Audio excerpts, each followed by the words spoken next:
Going to be another SA2 Hero Story PB analysis. Today I'm looking at SwearImNotAWeeb's run, who is joining us in the chat as always. It's kind of the point of doing this. So we've got a mid 40 run. This is like a high 45/46-ish RTA PB. And so we'll just begin with this, and I'll just be, as usual, pointing stuff out where I can. This one I'm also running as a muted VOD because it has non-game audio in it, so I'm just going to be watching it muted, but that's fine. The more important thing is that it's a YouTube VOD, which is a lot more convenient to actually work with. So, bad car RNG to start with, but that's not, that's never the runner's fault. I would recommend just trying to minimize the amount of movement that you generally use in the sporting section, and on this second ramp here, I just need to take another look at this. Yeah, so at this point, you jumped too late off the ramp. If I just slow this down quickly. The amount of distance that you get off a ramp is basically determined by where off the ramp you jump. The further along the ramp you jump, like if you jump off the end, you get a lot of distance. And on this ramp in particular, you don't want to jump off the end because otherwise you have too much speed and you hit the wall, which you did here. Like if I just play this... In fact, I can just frame advance this here.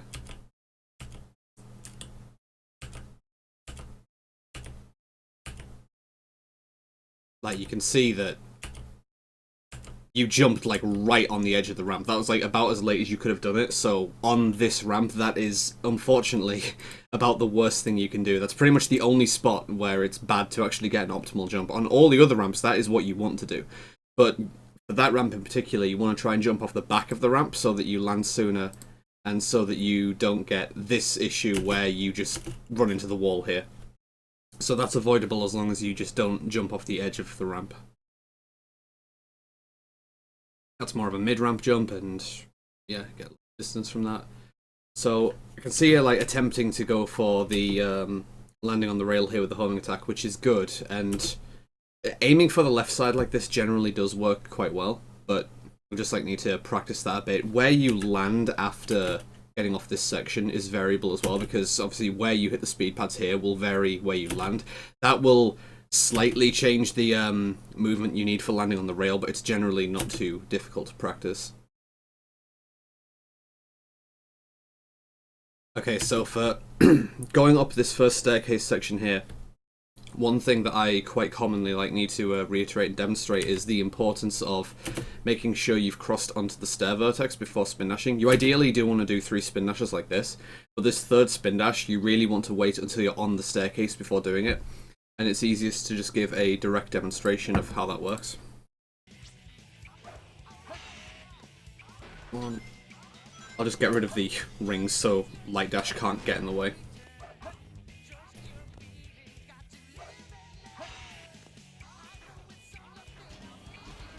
So I get really quick movement there. And the reason I get really quick movement is because I'm not crossing this floor vertex. When you cross a vertex like this in ball form, you start decelerating very quickly. I mean, you're decelerating in ball form either way from going up the slope. You can see that Sonic just slows down there. But it's much less pronounced if you haven't crossed this vertex. So if I start the spin dash here, you can see that I still go very fast there. But if I just start it from the floor here, I go a lot slower by the time I reach the top there, and it's specifically because of the vertex being crossed. So again, if I just start it from here, then I'm going significantly faster. So you conserve a lot more speed when you do that, and that's generally a good habit to try and get into. Yeah, that's why when you see there, by the time you get to the top of the hill there, you're just going extremely, extremely slow. The camera issue that you get here is, that I think was based on when you jumped, because the camera kind of got stuck in a very weird spot here. Normally I would expect the camera to get stuck here on this corner, but I think you just jumped too high here. Maybe you were holding A, there's no input display so I can't tell, but it's uncommon to see the camera get stuck here.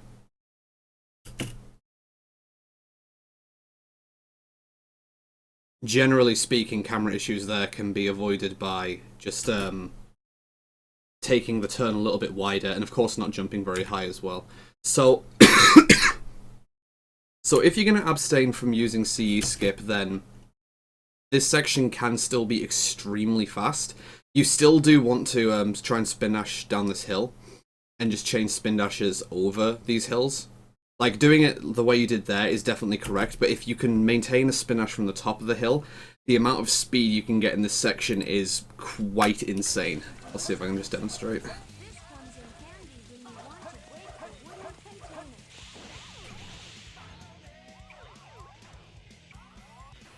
Like, you can go absurdly fast in that section if you manage to maintain a spin dash from the very top of the hill.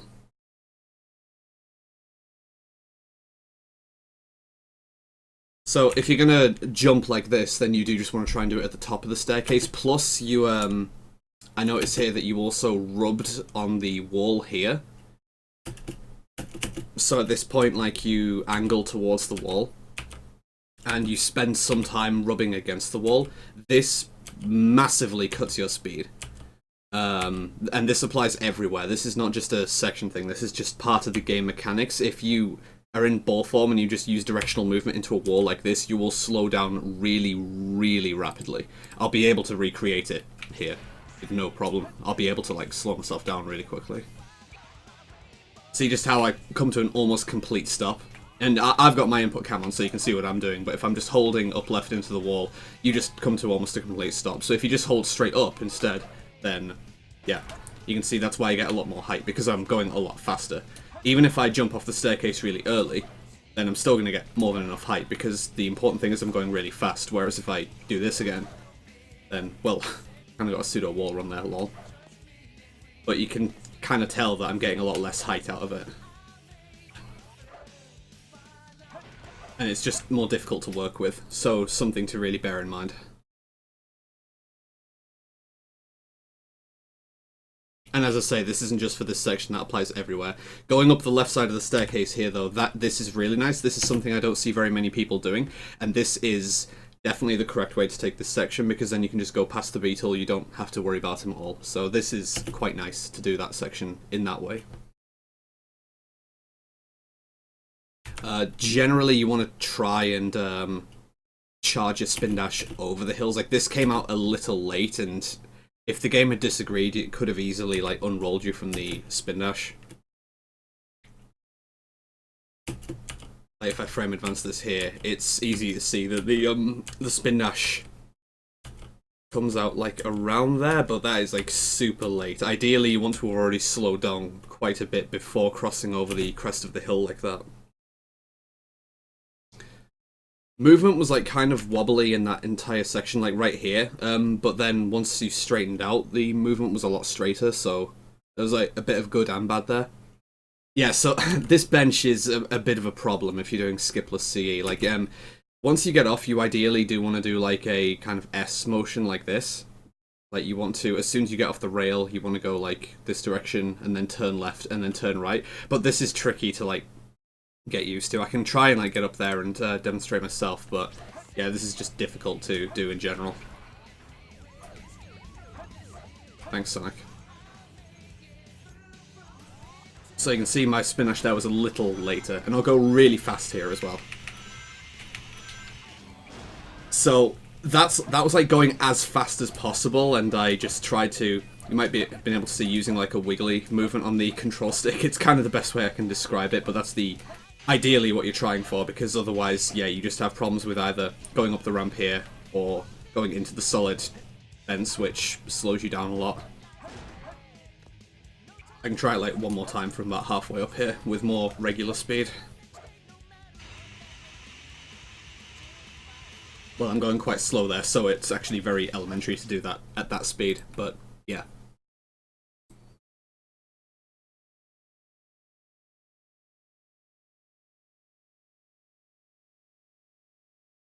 So if you can remain grounded throughout this whole section, like, I don't necessarily recommend jumping there. Like, the best thing that you can hope for here is just crossing... I'll get rid of this enemy.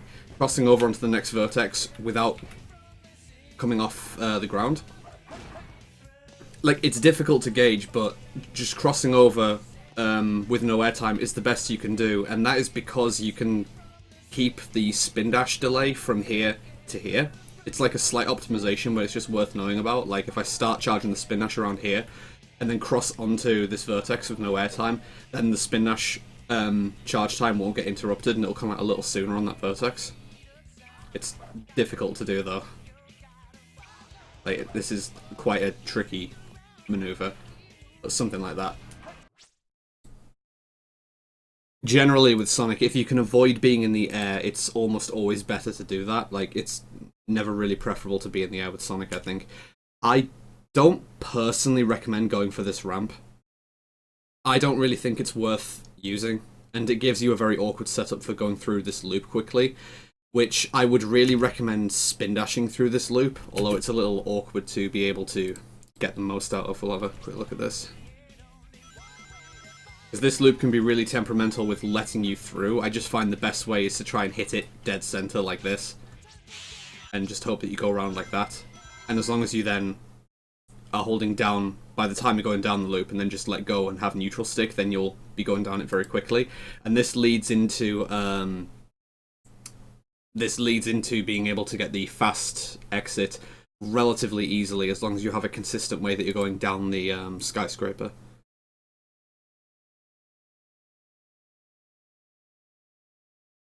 So, a much faster exit from the skyscraper can be done with just a couple of small adjustments here. You jump off at nearly the right time. Like, you can see that Sonic passes like these shadows on the wall, and ideally you want to jump after Sonic has like passed the last shadow here. Just about. It can be tricky to gauge, and you kind of just have to practice it, but you do end up getting a feel for it. And what you want to do is, like I say, at this point where you're just going down the skyscraper, you want to be using neutral stick. And then after you jump, you hold up on the control stick. And if you perform that correctly, you get the fast exit from the bottom of the skyscraper. So I'll demonstrate, hopefully I'll get this. It looks something like this. Just like that. So if that's performed correctly, then that's pretty much the fastest way you can exit. If you do it a little too early, it's not the worst thing in the world, but if you do it too late, then you'll just hit the springs at the bottom, and that's like a very significant time loss. Like, you know, I say significant, I mean like it's a couple of seconds slower. But when you're trying to pull together like optimizations, these seconds like do add up, and it's relatively free to perform as long as you understand how it's done. So I would definitely recommend here waiting until you've actually rounded this corner before spin dashing. Like, this is way too early for my taste, because you're going to have problems with the camera getting stuck on the inside of the corner, mid-air turning, cutting your momentum. There's a lot of things that can go wrong here. I think you actually hit the enemy as well. No, I think you just went right past the enemy, but it was a close thing. There's a lot of things that can go wrong there, and when you watch me do this in runs, typically what I'll instead do is, like, if I just come back here, like say if I've just done this, I'll spin dash here and just wait for the camera to turn a bit. Just get rid of the enemy. So the way that like I would typically do this in a run is just to do something like that, just so I can at least see where I'm going, and that is a lot more consistent, especially because a big problem that you can have is that if you are overcompensating on your angle. Let's see if I can get back across here. No. Nice, there's the kill plane.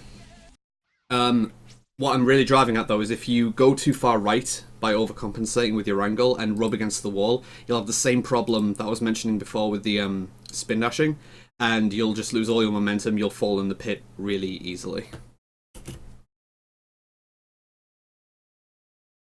That sounds like a very weird thing that can happen if you go into the staircase instead of the poles. I don't really know why that would happen, personally. Sometimes, depending on the way you hit a spring, it can give very weird results. So that rail looked quite nice, like Sonic was quite upright on most of that rail. Very wobbly movement on this truck section, though, I have to say, on the first slope at least. Like, I don't know if you're just trying to find a specific position, but I mean, it's evident that like you were trying not to drift into the wall there, which is fine, but then this just became very wobbly. Sticking to the floor is nice though. That was just too early on that one. I do have to say, if you are going to become airborne on truck section at any point, continuing to hold down like this and trying to move downwards is not the correct option. Because what you want to do is, if you become airborne at any point, you want to move sideways into the wall, because it will drag you down and you'll get on the ground faster. And the faster you get on the ground, the faster you can start your next spin dash.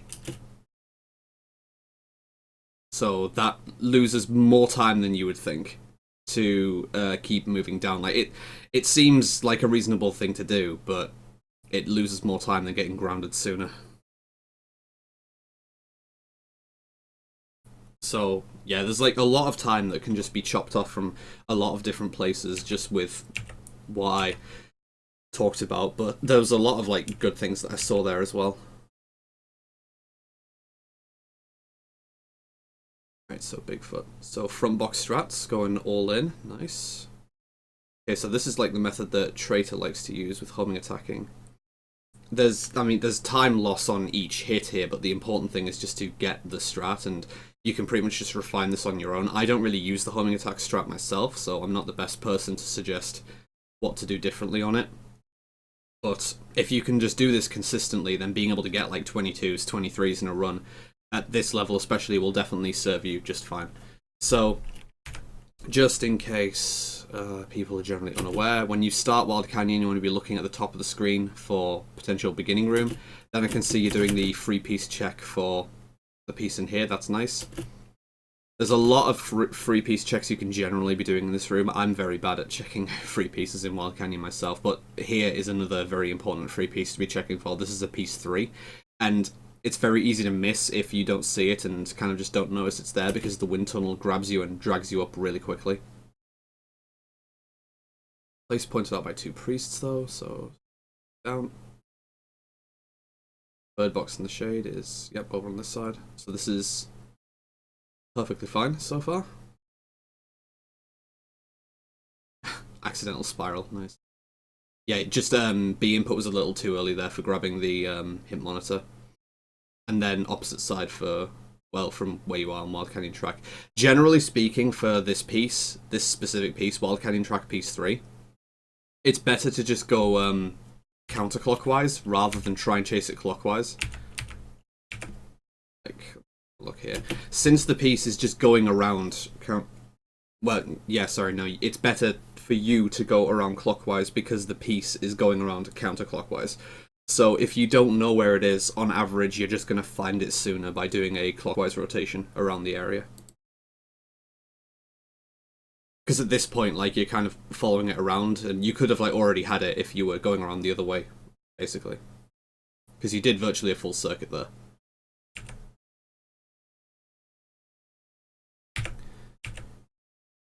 Alright, so Eggman 2. So waiting until you're actually facing up to fire the first shot is a small optimization, which is important, so nice.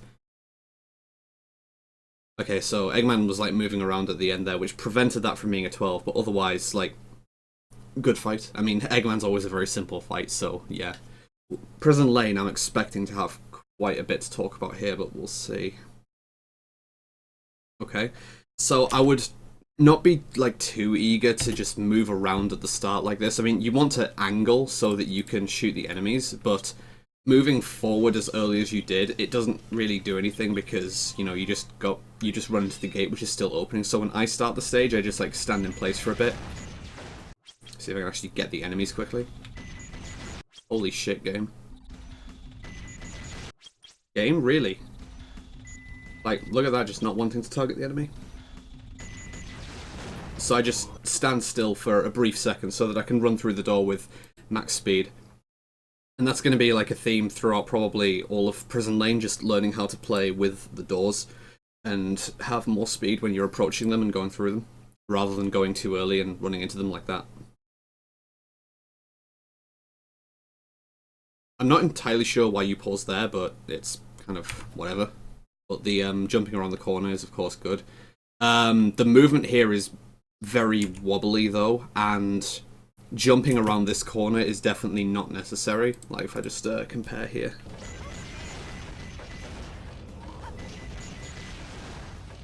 That you can conserve full speed there without needing to jump. That's just, you need to like get used to the movement there and the how to move with the camera there. But you can definitely get through that section without jumping at all. And same with Sonic. Any time that you can spend not jumping with Tails, you will be going slightly faster because your ground speed is higher than your air speed.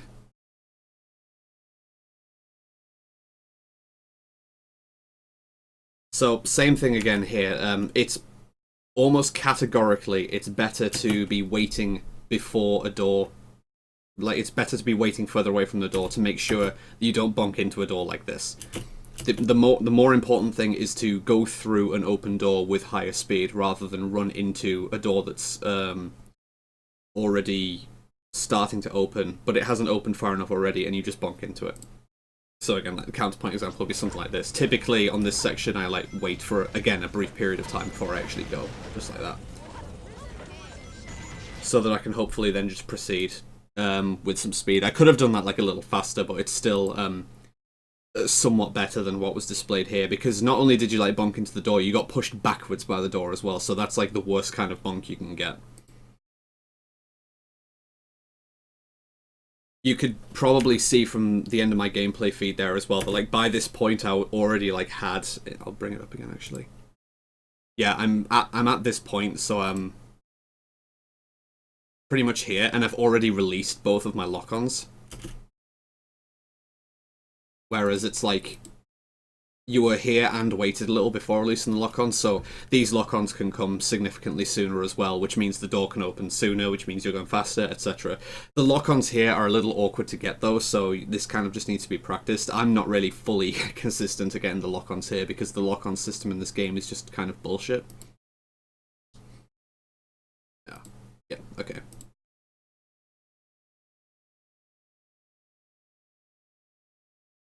Oh, okay, so I think you just, yeah, you short-hopped here, which is, normally that's a very good movement habit, but in specific spots like here, you jumped a little too early, and, I mean, if you're trying to clear a gap, you do want to make sure that you are still getting enough air distance to actually make a jump. So either do that jump a little later, or do the jump a little higher, or like a combination of both, but yeah, this was almost a death, so that was good dodging the death there as well. That would have been very easy to panic on. You can stand with like all of these elevators to just stand on the back of them rather than on the front of them, because if you stand on the very front here, you have no forward momentum when you do this jump.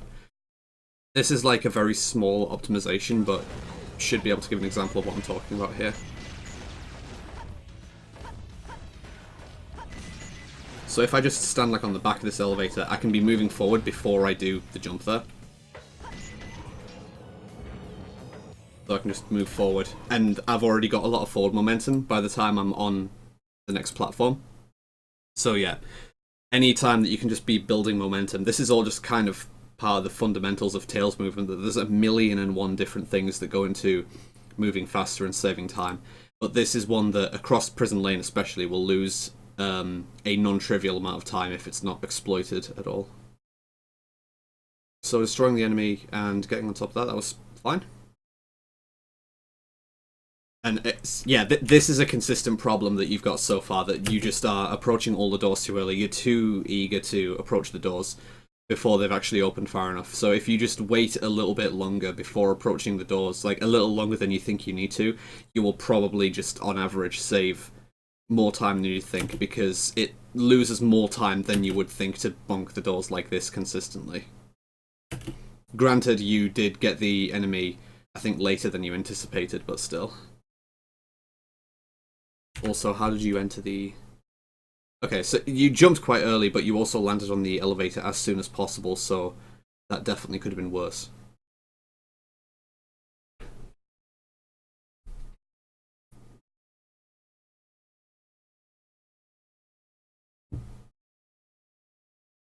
Jumping around like this I normally wouldn't recommend, but you kind of like need to slow down here again for the door anyway. And this is just, again, another example of I'm gonna need to play a bit to catch up here.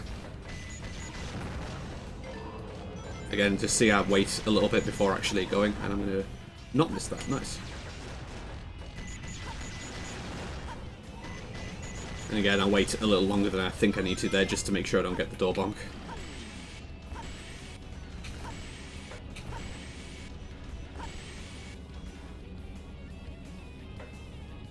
So again, like for the second door here, you don't need to like run up and be against the door. You may as well just wait further back so that you can just have more forward momentum when it's open like that. This door I'm really bad at taking, so I do just take this door like a scrub, personally. Yeah, like we take the door like about the same. And being on the ground destroying the boxes there is totally fine as long as you're committing to a specific side, which I think you did, so nice. A little adjustment that I've made here, which I think personally helps, is I've always found in this section that getting both of these lock-ons can be somewhat inconsistent, but I think the consistency is much improved if you just move a bit further to the left. I'm only really going to be able to show this once, but you'll hopefully see what I mean. So I like tried to move a little further left before proceeding there, and I got both of those lock-ons very quickly. I think that makes a difference, so that might be, if you struggle with getting both of these lock-ons consistently, that's something you might want to look into. Okay, I can see you're deliberately going for the boxes. Again, moving towards the door so early like this, I don't personally recommend. I mean, I've got my shots approaching here, so I'm kind of in a position to show what I do here, which is that I just, again, wait for it to be opening, and then just jump across like that. The camera is awkwardly situated to really see what you're doing there, but the idea is fairly straightforward, that you are just trying to, like, jump into here and turn, and then just be running. It's just, yeah, the camera gets in the way a little bit. Just, it's a case of, again, if you can be conserving momentum, then, yeah, it's going to be preferable.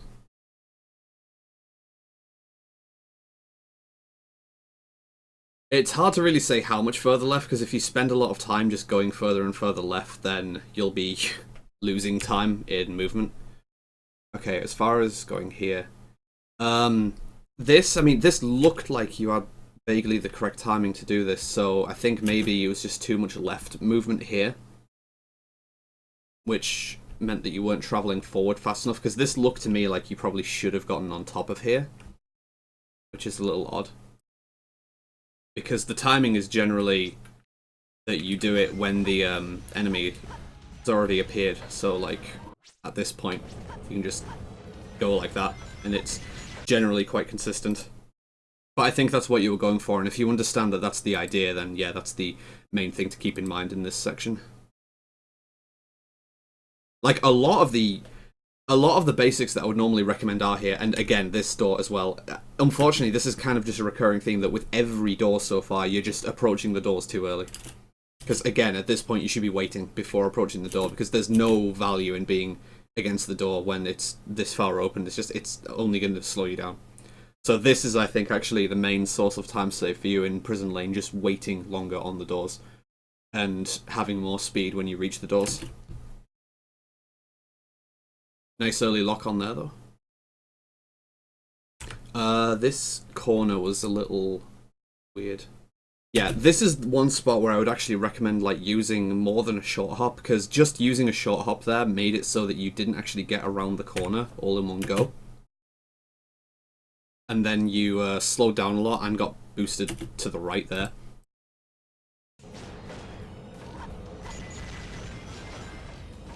So if you just do a higher jump like that and have more airtime to get around the couple of corners.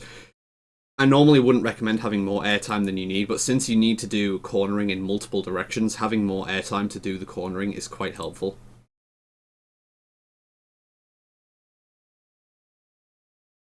Okay, well that door was open. Lol.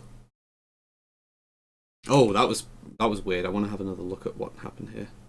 I mean, for one thing, you are starting very far on the right, and I think that's kind of affecting the both the approach angle and the camera. It might be getting stuck on the inside corner for a little bit. It's difficult for me to really see what's going on here because of, I mean, this is weird in itself, but this is just the game being really glitchy with this corner. So I guess trying to steer away from this corner, I suppose, because I think that caused problems just itself. Let's have a look-see here. So again, like, I'm not against the corner. I mean, I screwed up the timing myself, but I've got a hover. So I want to run this through a couple of times. Yeah, The camera just seems to be really bad on this corner if you are actually against the corner like that. In my eyes, at least. It's kind of an awkward corner for the camera in general, but that's a section you'll just have to play around with and find something that's like really comfortable. The timing for the door in front of the checkpoint, it's kind of tricky because you can get more lock-ons in that area than is necessary to destroy the door, so you kind of just have to feel it out. If you have a consistent way to get the lock-ons in that area, like I say, sometimes you can think that you've had the correct lock-ons, but sometimes you've missed an enemy, so it's not entirely determinate, is all I can say. But yeah, and make sure to not miss that enemy in the corner. You can just be trying to look at the actual lock-on icons that you've got. Like, right here, you haven't gotten this one yet. There you go. So, alright. Just, again, yeah, the main things I would say is just work on when you're approaching the doors. That's the biggest thing that was, like, consistently leaping at me, because it happened on, like, all the doors in the stage. So that's just, I think, a habit that you could definitely improve on. If you're gonna do the, like, non-underloop strat here, I would recommend not landing on the top like this and just having more airtime here. Let's have a quick comparison. There's Metal Harbor. You probably see me like do this a lot of time in runs, but I do it this way for a reason.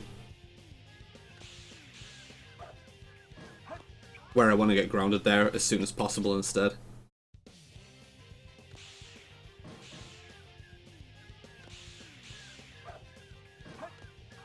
Like, I would recommend doing that instead. Like, I reached the speed pad before 8 seconds.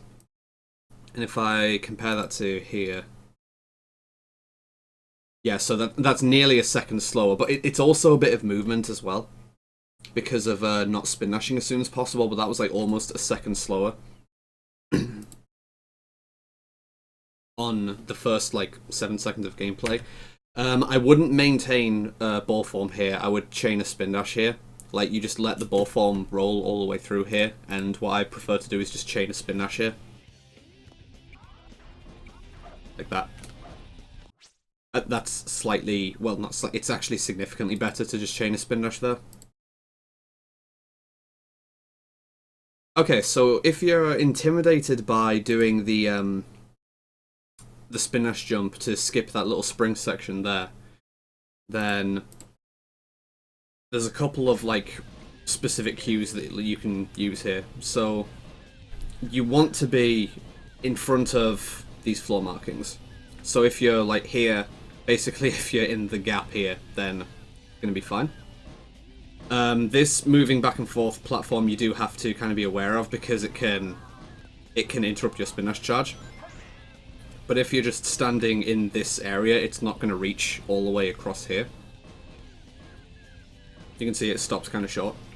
And from here you just want to do a spin dash jump to the left, and then once you release it and the camera turns, you just change your angle to up. So it's just starting from left and then doing a clockwise rotation to up, pretty much.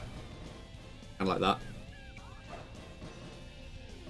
A little short of up, but you can kind of see the idea. It's not like a difficult trick to perform, it's just getting used to how the camera changes more than anything else. And then from there you can just like spin dash hover even to the next platform to where you are here.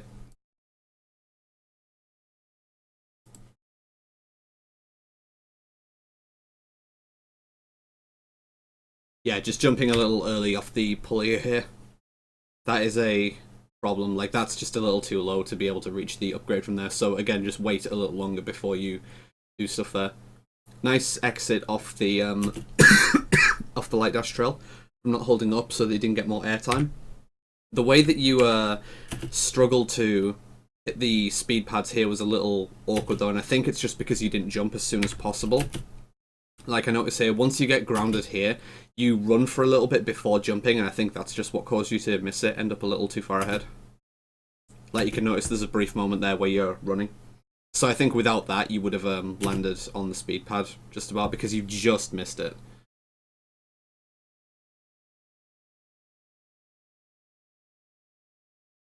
Oh, that's okay. Have a look at this. This is just too much of a leftwards angle on the homing attack. Like, going around like this is good. This is what you want to do, but this is just riskier than it needs to be from having, like I say, too much of a leftwards angle when you do the homing attack. It's kind of shitty, this section, because if you're going too far rightwards, then you'll just homing attack into the side here, and it will drag you down and kill you. So yeah, it's an awkward section. But the way that Sonic went out very aggressively here, and now you've got some distance to just get back onto solid ground, that's scary. Like, you almost didn't make it back there.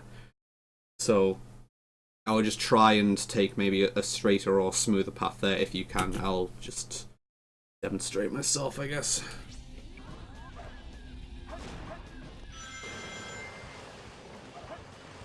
Nice one.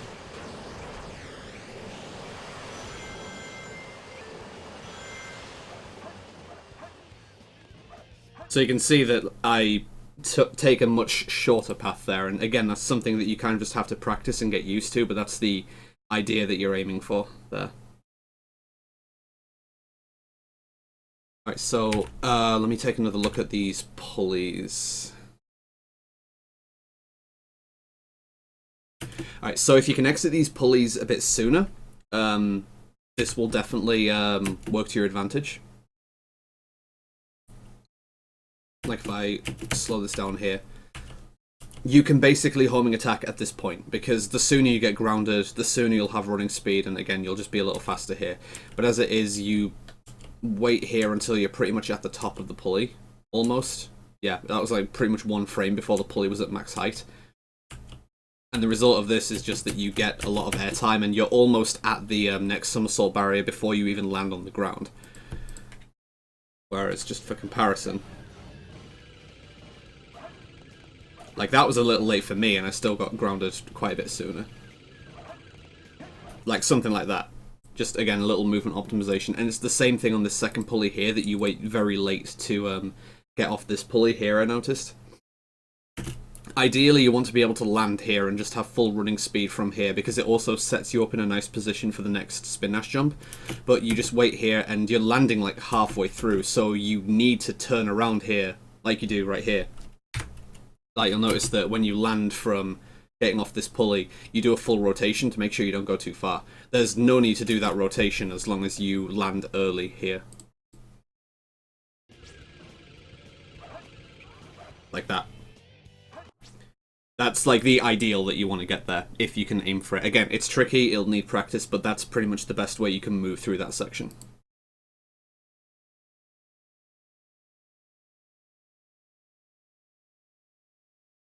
And so going for the loop speed here is very good. Getting a full jump like this, you can see here though that if you go through the loop too high, then you get very significant camera issues. Come on, game. Like, at this point you can see the camera is already rotating, and it's trying to flip around. So like, it's turning very aggressively here. And then it starts to level out here. Getting the loop speed trigger like that, still though, is fundamentally what you want. And yo, Eclipse, thank you very much for the 100 bits. Thank you very much for that, it's very generous.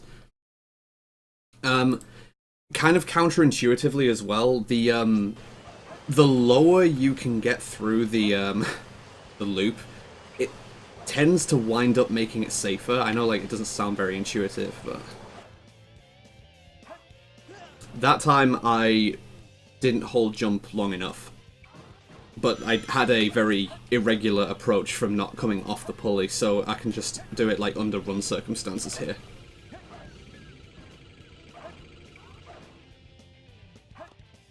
Like, I don't hold the jump very long at all there. You can see on my input cam I didn't spend many hover frames on the jump there. And as long as you just make sure you're through the loop, that's the important thing, then it won't reject you out. As long as you are through the loop and back up above solid ground, then it won't shoot you out the bottom. Ever.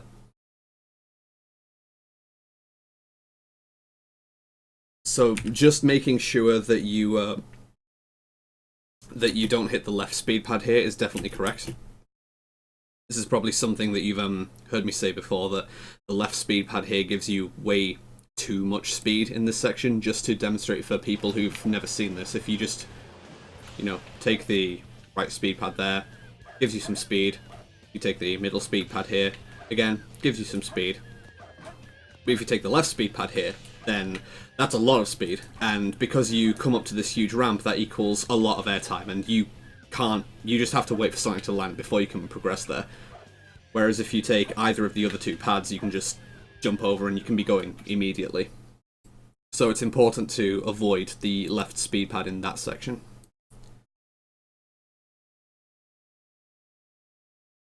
So I think you just undercharged the spin dash here a little bit. It looks like, yeah, because you're going quite slow down this section. And then that was a little hairy as well, landing on the last part of the rail. This is a tricky section though, like if you're going fast, this is a tricky little bit of movement to get used to with just going around this turn optimally.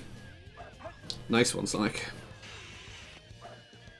So ideally, you don't want to spin dash like about where you did here, but then just getting used to turning and also using storage to get under the somersault barrier is the best you can do, but it's tricky. And then be able to just hopefully clear this gap like this all in one. Let's see how you approach this gap though. Okay, so yeah, I've mentioned before, doing it without attacking the beetles is definitely the best way you can do it. If you're going to go for the rocket platform skip here, I would advise not to approach on the rail like this. When you see a lot of runners like land on here and then spin dash over to here, this is a better way to do it, because you can get significant camera issues if you stay in this area.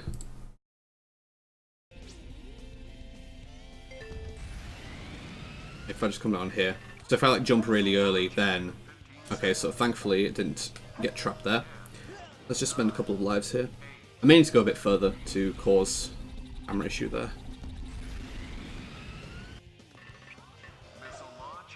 There you go. So this is the last thing you want in this section, and this can happen more easily than you'd think, where the camera just gets stuck on the inside of the rail there. Whereas if you just get used to landing on the side here and spin dash over, then you're not going to have any camera issues there. I get that it's intimidating, and again, it's just one of the many, many things that you just need to practice, but it's well worth getting used to.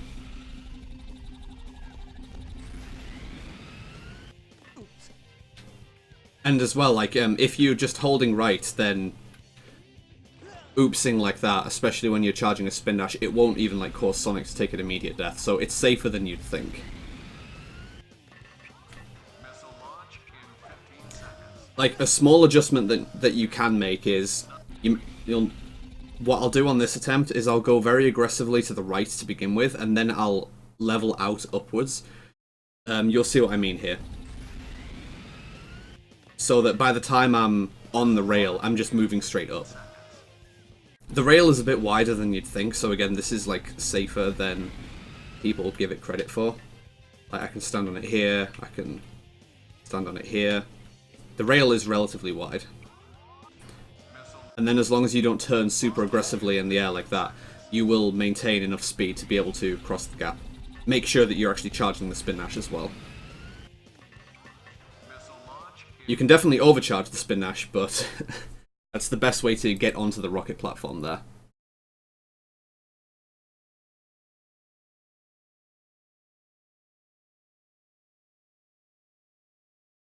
It's a little odd to pause buffer the spin dash jump there. That is just a spin dash jump, but I mean, if it works, it works. Okay, so A mashing A. Yeah, that's not an optimal A mash, but that's still much better than not mashing A at all, so yeah, just make sure you're mashing A there. You can get a slightly better result than that. You are wobbling around a hell of a lot here. I would just try and use little taps to keep yourself as straight as possible there.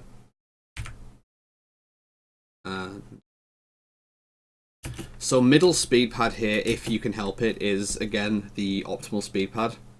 Again, like this is a case of these different speed pads give you different speed values, and the middle one does make you go slightly faster. I think you end up on it. Yeah, this is middle speed pad. It's kind of close though. And if this is a consistent method for you to be able to take the last loop skip like that, then I would keep doing it like that. Like, there's faster ways that you can do it, but the important thing is that you survive there. So if that's a method that you feel comfortable with, then that is definitely what you should stick with for now. Alright, Shadow. Attempt at the spin dash here. Alright, well that kind of didn't work out optimally, but we'll see. It looked to me like your angle was way too far to the left here. Well, yeah, Sonic's already facing to the left, so I don't know what direction you're already holding there, but I wait until Sonic's already landed before I start any directional input. I mean, if you are going to go for the early spin dash hit, then this was just angled too far to the left, like I say.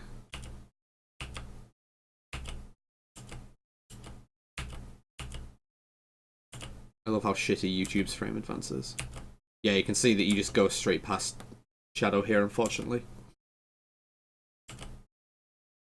Oh yeah, if it was just starting storage too soon, then you do want to ideally start storage as late as possible for that reason.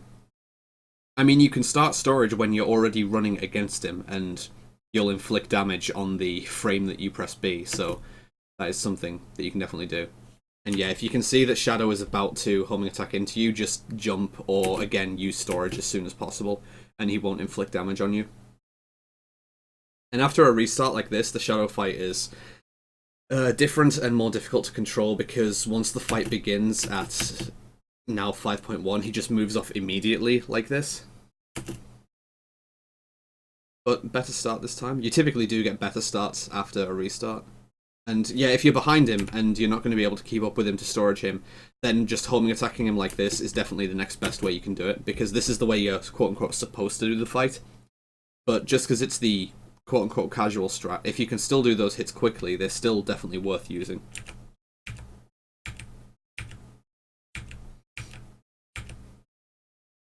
Alright, so Green Forest, so hang on. So if you want to just use a slight IGT optimization, then this is one of the splits where you can take a restart at the start to save a fraction of a second. As long as you restart before 0.84, you'll be saving some IGT, if you have the lives to spare. Okay, so for the start of Green Forest, you don't want to be using directional input. Just holding up on here causes all these issues where you're vertexing around. It can cause all sorts of weird issues. But if I just start Green Forest like this, and again, if you look at my input cam, all I'm going to be doing is using a B input here, or X input.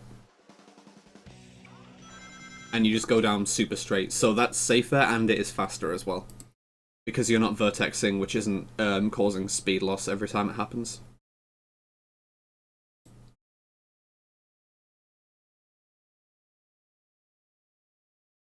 If you chain a spin dash here, this is a bit better than just holding a spin dash, because again, anytime you're going on a flat or uphill, this is both, then you will be decelerating in the ball form. So if you can just chain a spin dash here, you'll go slightly faster here. And by slightly faster, I mean quite a bit faster. Unrolling and recharging the spin dash on that left turn also is like it's not like strictly required, but it can often help just to keep your speed high. And avoiding that enemy and carrying on like that is quite nice. Getting vertex where you did wasn't entirely your fault, so I'm not gonna like critique that. So this looks like a spin dash storage, which is nice. Yeah, this is actually quite nice so far. The left turn here was a little too sharp, where, you know, you dragged against the wall and it again killed your momentum, and I think you ran into the fence, which stopped you dead. But the spin dash storage and stuff on the vine sections was actually quite nice. Oh, I think that was accidental storage. Yeah, I think that was just releasing the B input or getting well, you won't have been vertexed here, but something caused you to somersault here. I don't know if you just released B, but then you tried again and got the light dash, so yeah, just an awkward section. Oh, that was brave going for the skip in that situation, but you got it, so that was nice. Be in ball form here, rather than running form. Like, if you can be in ball form before... Neutral sticking is only worth doing on the Green Forest tunnels in general if you're on the central vertex. If you're not on the central vertex, then neutral stick will go really, really badly, and you can't fully control whether you're going to be on the central vertex in a lot of spots. So for almost all spots except the very first hill of the stage, I do use directional input. I just don't use directional input for the first hill because you're always going to be in the same place. So for this spin dash, you just want to let this roll into the speed pad for reasons. Look at this. So that's like the other recharge that I mentioned, but then I ran into the walls and killed my own momentum. Nice one, Sonic.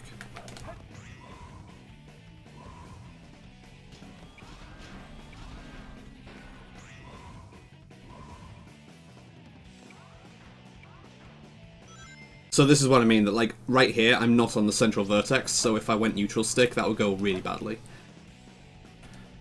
So here, just holding the ball form into the speed pads, there is a particular reason for doing this. So if you look at how you take this semi-loop, just watch this back, and just note like the speed at which you go around the loop. So if you compare that to, hopefully I'm going to stick to the floor here, this is something that I don't think's like been concretely tested, but to me and to everyone else who's like looked at this, it at least looks like you go around this loop a lot faster if you're in ball form. Like, that looked pretty fast to me. I can just do this back to back here. So, no ball form.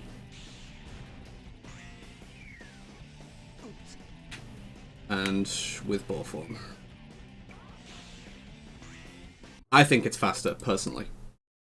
So, yeah, if you can just maintain the spin dash from there, from the first speed pad, and hopefully not get vertexed on the hill below, sometimes it just happens, then, yeah, it's kind of the best you can hope for there. So this is another spot where you can potentially end up on the neutral vertex, on the central one, and this light dash kind of helps. You do need the correct movement here, but it's reasonable to end up on this central vertex here. And if you can, then this is another spot where you do want to neutral stick. But otherwise, you need to be using directional input. So I'm not on it here. So in other words, I'm going to just demonstrate here. If I just let this spin dash go and neutral stick, then yeah, it doesn't work at all. Please let me die. This is a long way to drop down.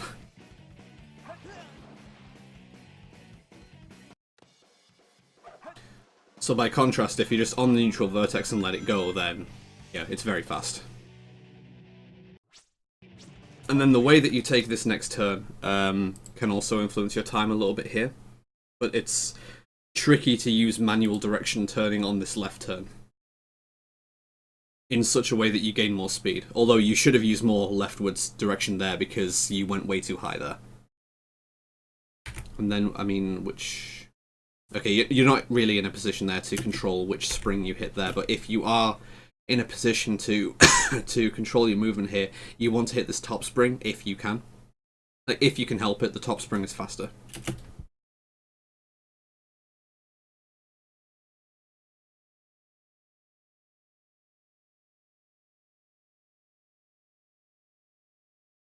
So getting the checkpoint, I assume this isn't going to be wall run though. So I personally wouldn't bother getting the checkpoint if you're not going to go for wall run. But I mean, I have died on this loop skip before when I've tried to take it too optimally, so it's kind of either or. But I think it's just better to get a faster setup for the loop skip without going for the checkpoint. And then just not die on the loop skip. Like just doing something like that. As long as you can get a sloped spin dash jump from the slope, then that really helps you get across the loop, and it's very trivial as long as you don't just use no hover frames and try and get in as soon as possible. As long as you get a high jump and make it over, then that's like not really a problem at all.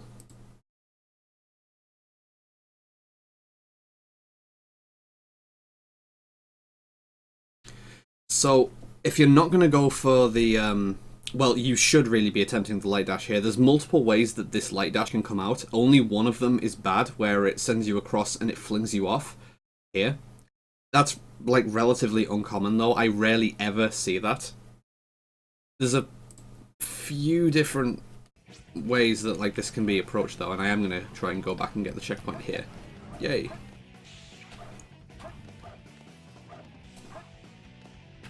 Please? Okay. Nice camera. Just send me through the loop, please. Nice fucking game. Very nice game. Okay, so the problem with this light dash here is that the type of light dash you get is determined by where you hit this spring. Like, the position that you hit this spring does influence which light dash that you'll get. Like, I'll hit it, like, pretty much dead center, I'll just mash B and we'll see what I get.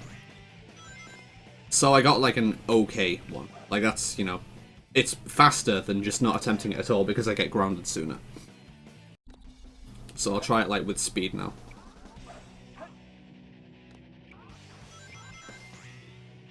And then I got the good one. This is typically, like, how it goes for me in runs if I'm taking Green Forest skipless, which I do most of the time.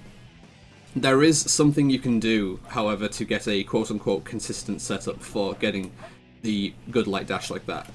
You can exploit this ring light dash trail here, although you do need to get the correct sort of light dash. If you light dash it from the side, you can notice that like Sonic is zigzagging across the light dash trail like this. This will like not give you a consistent approach here. Like if I just hold up into the spring there, you can see that I didn't get the good light dash, quote unquote. If you make sure that you get what we call a neutral light dash though, from being directly behind the ring trail, and this can be like tricky to do, but if you can get this, this is very consistent. That you can see Sonic's just moving straight down the light dash trail, there's no deviation. If you just continue to hold up on the control stick from here,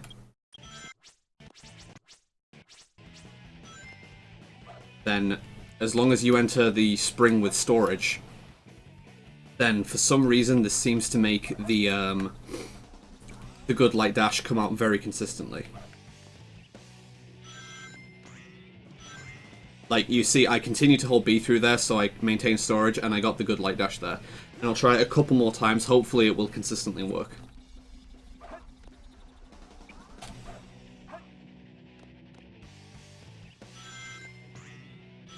There we go, that's another one.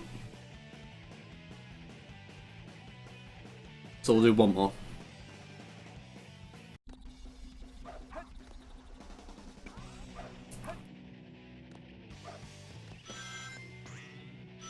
That's another one.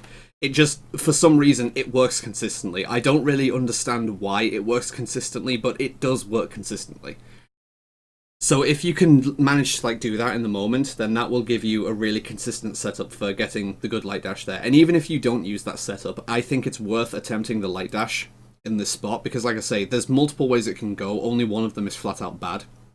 The one thing you do need to be aware of is if you get the light dash that I got the first time, where you end up here in this spot, you don't want to jump and homing attack for the spring, because Sonic will prioritize trying to get the ring capsule here, and that will cause a lot of problems. Like, he'll start, like, if you homing attack in this direction towards the spring, he will curve to try and go for the ring capsule, and then he'll curve back towards the spring once he's here, and you'll typically just start rotating around the spring here.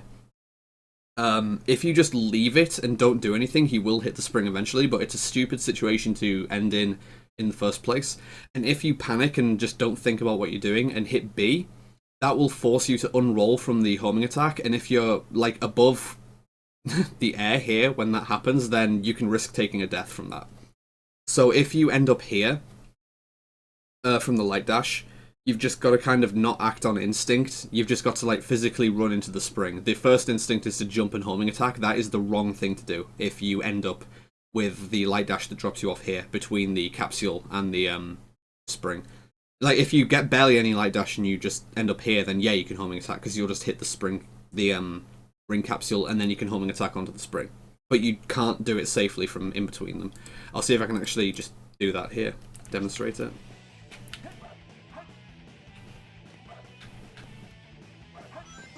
So you see there where it just went for the ring capsule?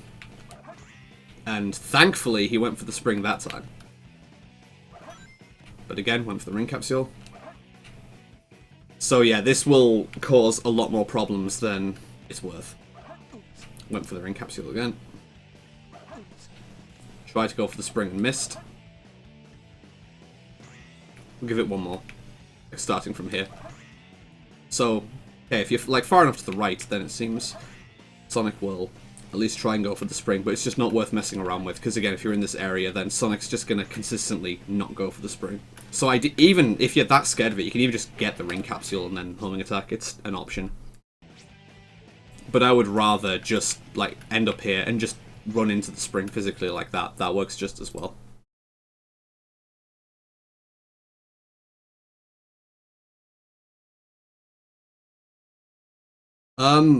If the storage is maintained properly, or just, you know, if it's maintained normally, then you'll have the storage up until here, and then as soon as you land, he'll just somersault, and you just do the same jump input you normally would. It's pretty much the same. You just need to then not homing attack too soon into this enemy.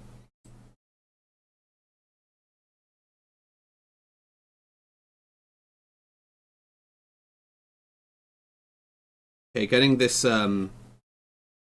speed pad if you're scared of getting bungee skip is not terrible, but this was hairy and now setting this up.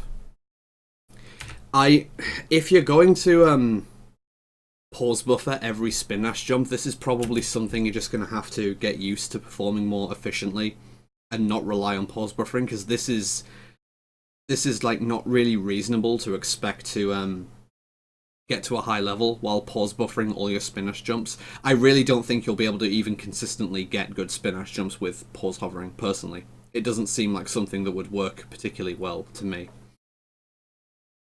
But specifically what you want to be doing for this bungee skip.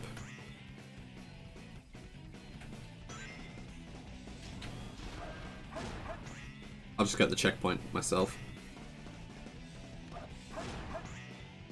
Oh, important note as well. I'll just go back here. Thanks, game. Thanks, camera. Something that you can definitely do wrong is...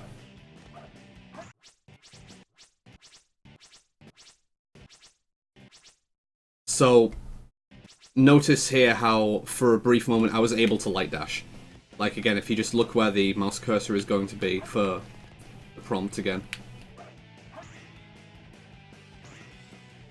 So for a brief moment you can light dash. You really don't want to light dash on those rings, so either have the B input buffered before that, or wait until you're about to land here before you use the B input. But either way. So yeah, you just want to be on the left side like you were here, and you just want to homing attack over here and make sure that you're going leftwards enough, like around here. Basically to the left of this red flower here, because if you're in this area, there's an invisible wall here which prevents you from progressing, and this can basically make you miss the bungee skip.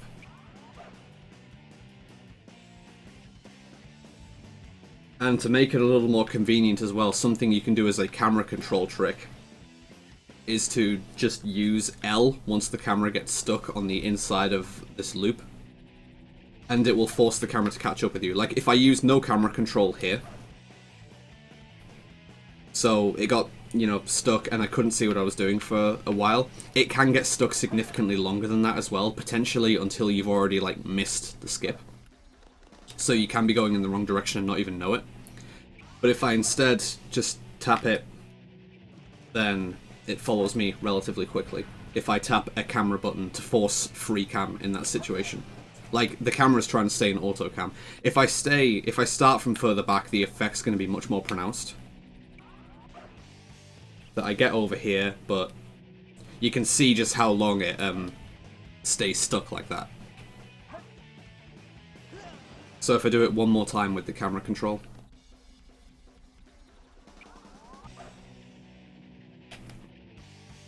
Then I do get to see where I'm going sooner. So it makes it a little easier and more consistent to do that.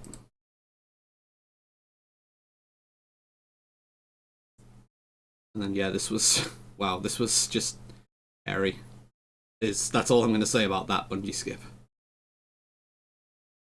Okay, doing the doing the next loop skip like from here, this just is not particularly going to work well because you're going to be forced to ride this half pipe and go pretty much vertically like you did here. This was asking for trouble. If you're going to take that next loop skip, you like need to do it from here, just after the checkpoint, and have an almost horizontal approach. The more flat of an approach you can get, the better, and the angle to determine this is quite tricky.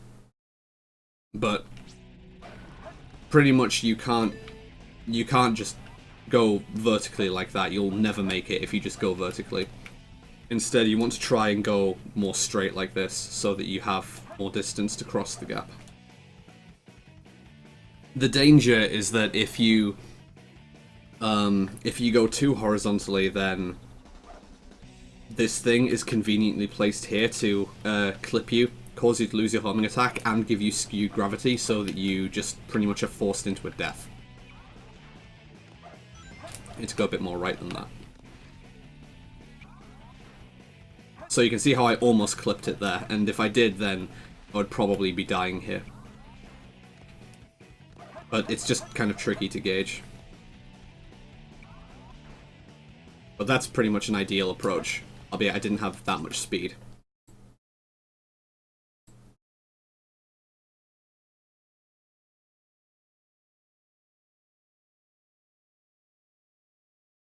Once you're in that sort of situation, I wouldn't then keep trying to skip the loop. I would just run the loop through, personally. Like, once you're at that point, it's not really worth, even time-wise, trying to skip the loop.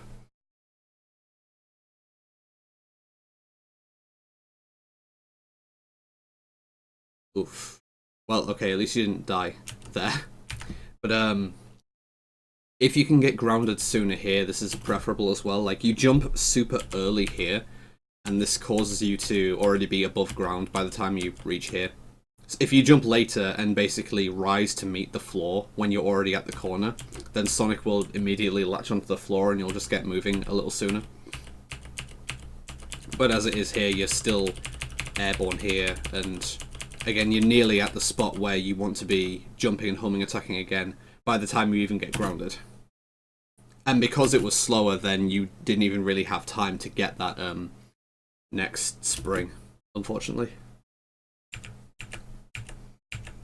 So there's just a lot of, again, just a lot of little things, really. There's nothing that's, like, glaringly obvious or, like, massively wrong with the run. It's just, like, a lot of little things that can be refined.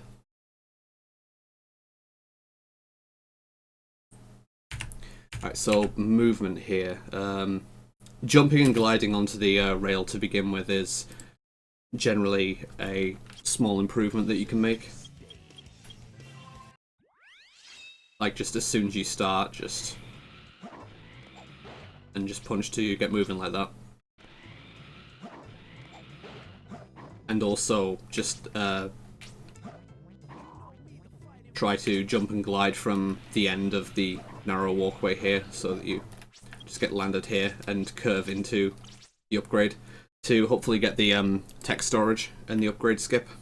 I mean, if you want to use the upgrade skip, some people are preferring to exploit using the upgrade screen to check for twin skulls for free as an IGT strat. That's also viable now. I don't personally use that, but that's something that you can do if you want.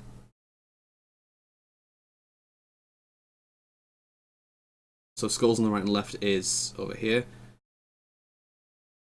Other side, you just want to end up on the opposite side from where you are. So in other words, the correct route for this is to go over here.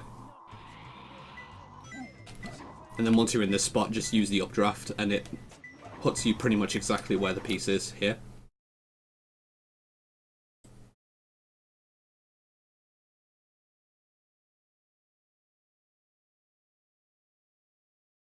So this is the correct hint to go for. Nice. Pumpkin family. Easy second piece to go towards.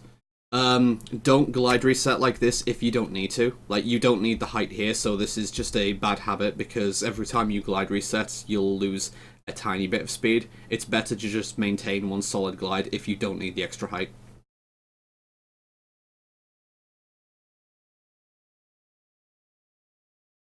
Small little note here that if you need to leave a platform like this and just, be moving horizontally, it's better to punch off the platform rather than jump and glide. And you can achieve that here by pretty much just doing the 2 B inputs. Like, you do a B input to read the monitor, and then a second B input will just punch off the platform. I'll just demonstrate here. So let's just pretend I'm going over to Pumpkin Family.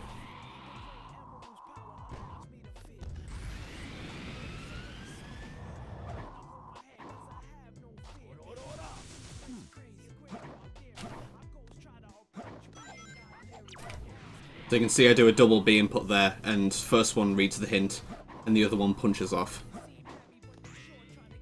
People forget about that spring a lot.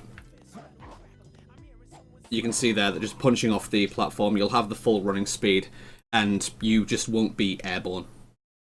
But that's a general fundamental Knuckles rule, that it's just part of Knuckles' movement. That if you're trying to be moving horizontally off a platform, you want to punch off the platform rather than jump and glide. Like, that's applicable everywhere. Three Brothers Tombstone, Piece 3, so this is over at church. Yeah, so you coming over here to Ghost Train, Three Brothers Tombstone is only Piece 2 over at Ghost Train. If it's Piece 3, it's always the one that's between the 3 tombstones over at church. And then just... this was just, I think, lack of camera control when you were approaching here.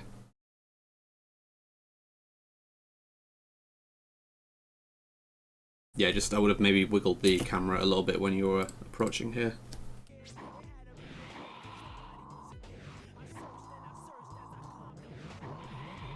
Or dive a little bit just so you can see exactly where you're going to land. There's no need to like do a huge drill dive from all the way up for a like swag grab or anything like that. But overall, just like...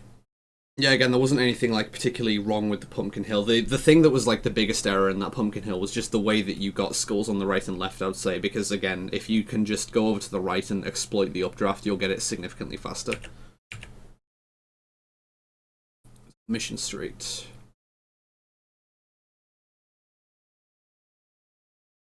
Alright, so I definitely prefer to take a straighter path here.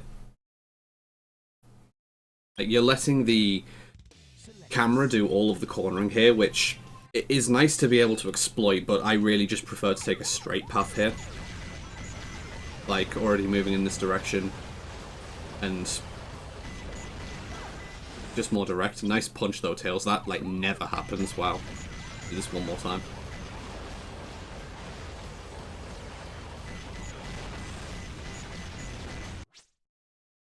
Like, that will save a little bit of time.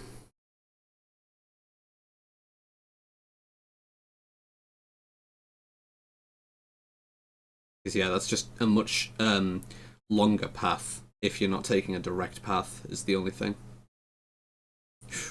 Bonk the box like that is a problem, but... yeah, if you can just approach as straight as possible... and just try and be shooting as many shots towards the boxes as you can. Like, it kind of sucks that that happened, but... yeah, sometimes that does just happen. I personally really don't like using the leftwards side of the path here, just because of the jet dropping the bombs and it being, frankly, quite dangerous. I go around the right side, but if you can consistently do left side like this, it is a bit faster. You should try and short hop over this fence, though. Like, doing a larger jump than you need to is, again, just going to lose time from more airframes. So, it looks like you're not doing any IGT abuse, but it's more difficult to do if you've had a bonk already.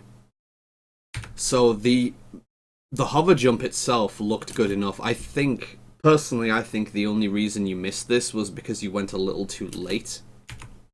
Like, my timing for when to do the pause is just as soon as I see this weight lifting off the ground. So, at this point, I'd like to ideally be paused already. But yours came like a little later, and yeah, I think you just waited a little too late. The jump looked like it should have been good enough. But weight hop is just kind of weird like that.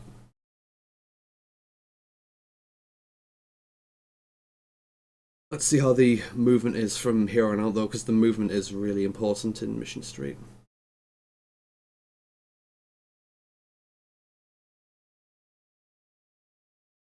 So this is the first point of the stage where the movement really starts mattering, and this is a good instance of what I've mentioned before to a lot of people about saving the tenths is really important in Mission Street to be able to make more cycles, and you can change a couple of things about your approach for getting on top of this platform that will save you a bit of time. For one thing, just the way that you get on top of the platform here is with all the spare airtime that you've got here, this is just much slower.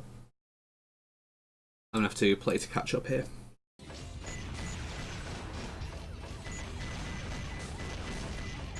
Okay, thankfully the boxes didn't block me. I'm taking right side because I'm a scrub. I don't like bombs.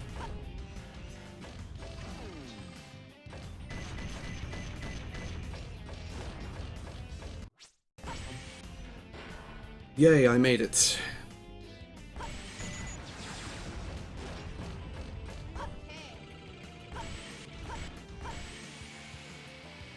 I get the 360 no scope as well. Ah, I missed. Anyway, so you'll have previously seen me just waiting like on the back of the platform here. Like, I typically just make it look funny by having Tails stand on the very back and spazzing out a lot, like this. You don't need to be standing like that far back, you just need to be on the back of the platform though. And a couple of the visual cues that I'm using are, well, once the edge of the platform here meets like the girder here, pretty much I just start moving forward, and once I've moved forward and gained a little bit of momentum, that's when I do my hover jump. And the idea is that once you reach this point, you want to get grounded as soon as possible. Like I mentioned about how much airtime you had after clearing this corner, you ideally don't want to have any airtime. So we'll just look at what that looks like.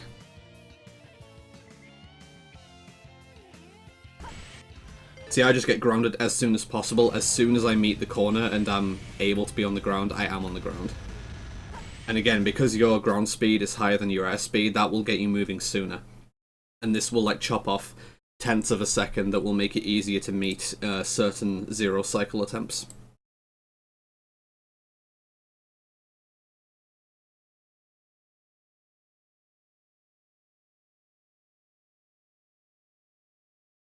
So I like the idea of just face planting the car instead of jumping over the corner. I've previously said that this is better than jumping around the corner. Your approach, like, you should have had more of an upwards angle here and then curve inwards though, because the way that you needed to turn up here, like you're already going in this direction and then you turn up and then through. It's a little bit of extraneous movement. But you could also stand to do this pause hover a lot sooner. Like, the problem, you got the pause hover, which is nice, but the fact that you rubbed up against the cages does cut your speed a little bit. And again, with Mission Street, you really just want to be moving as well as possible. At this point, you should already be jumping, to be honest. The hover jump should already be in progress here, so that you can hopefully get over the cages with no contact time and no speed loss.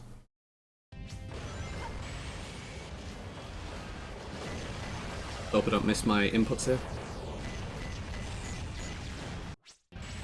Something like that. So you notice how I got the hover jump high enough, but most importantly, I also didn't like rub against the cages and lose any speed. That is also going to be at least a few tenths of a second. And it sounds silly when I'm talking about it in terms of like, oh, it's just a few tenths of a second, but I had the first section at the checkpoint where I said it's like, oh, it's a few tenths of a second. This is like at least a few tenths of a second, so that's like a full second in itself. And a second for meeting zero cycle is quite a lot of time either way. Like in either direction, like if you lose or gain a second, that significantly impacts how easy it is to meet zero cycle.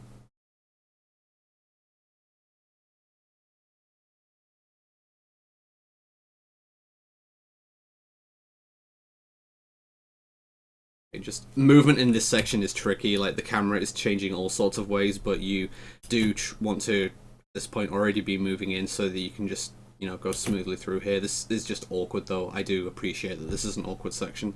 I don't consistently do this section. I would advise going around the right side here just because it's slightly more direct. You like once you get onto where the weight platforms are, you need to be on the right side anyway. So you may as well take the right hand side here just so you have a slightly more direct path. It will be slightly faster, just by virtue of being a slightly shorter path.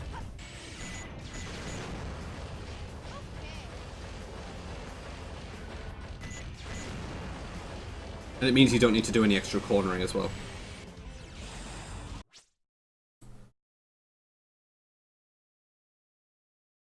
Okay. Hard disagree on the way that you are entering the speed pad here, though. This will get you killed on certain attempts. This zipper is really stupid. Sometimes the collision on it does not work consistently, especially if you approach it from above, especially if you walk onto it from the shrine. This zipper is just stupid. Sometimes you can just clip through it. Dropping straight onto it, though, like this, is not a very consistent way, both to get launched at all, and then once you're in the air like this, to get a good launch. Because sometimes you can just not get launched up high enough, and it can kill you altogether. I'll play through this section just, I should be able to, like, hover back to it from here, actually.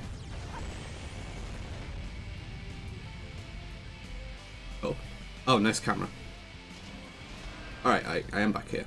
So once I like approach it from here, what you'll always see me do is land on the orange girder here, and then I move down or up left. Basically, I'm moving diagonally left into the shrine and then walking onto the speed pad. And that will send you flying over like that, hopefully. Alright, now I've got to die. Thanks, collision.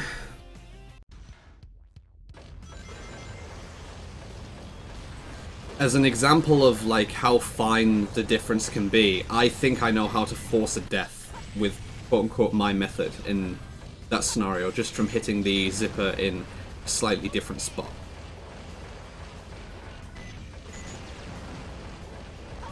So if I don't move diagonally down into it and just walk onto it like that, I still manage to get over, but that is like not consistent, sadly.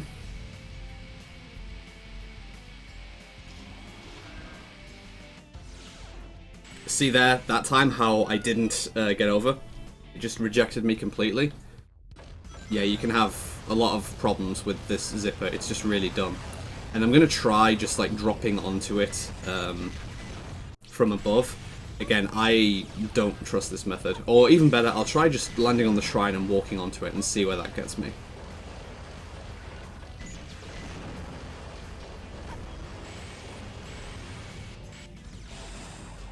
See again how it just doesn't work? So yeah, the way that you hit this zipper, it makes a big difference. And the way that I showed on the previous attempt, where like I land on the orange girder and then walk diagonally onto it while knocking into the shrine to line me up, that typically gives me very consistent results. If that's something you want to look into. Alright, so okay, so just from what I'm seeing here, even if you played the stage perfectly from here on out, like if you played the stage perfectly up to this point, you are losing zero cycle here from just wasting too much time with the box and hitting the switch. Ideally, you really want to be hitting the box as you're approaching it. That's the best way you can do it. If you can't do that, there is a backup that you can use. This does require like a tricky bit of movement, but it's well worth getting used to doing this because, again, if this is the normal pace that you're taking this section on, you will lose pretty much every zero cycle attempt just to this. Because this is just taking too long to trigger the weight elevator. I'll just get the enemies out of the way. So when you're approaching the box like this, you can just jump, aim diagonally like this, and fire a shot, and you'll hopefully hit the box. If you don't hit the box with that for some reason though, what you can do is move into the weight, like move into the shadow. Say the shadow was lined up with where this metal girder is. So I can just move onto it, pivot turn away from it, jump and face right, and fire a shot. And that should get the box relatively easily. Like that. And then you can just carry on from there. We'll get back up to this section and do it one more time, all in one attempt. I'll not do the quick box break, and I'll just do the backup again.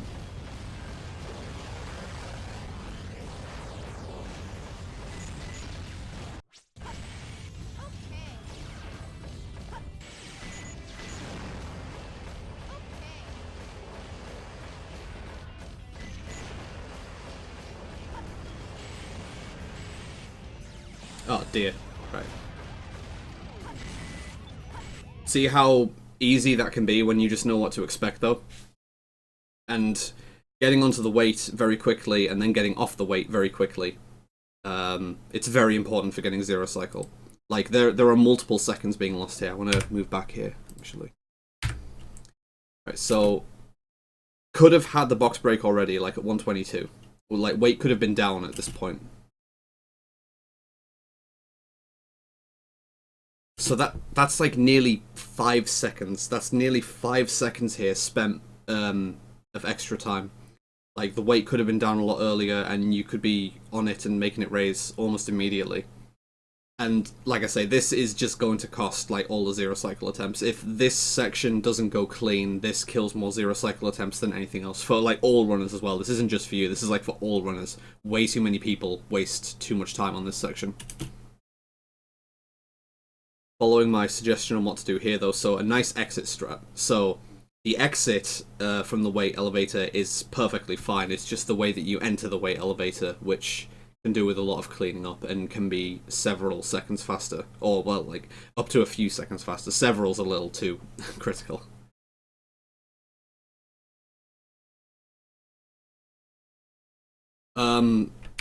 I do not advise shooting here. I've mentioned before about how you don't need to shoot to get rid of this enemy. Like, the enemy won't be in your way. The shots won't be able to follow you if you just keep moving.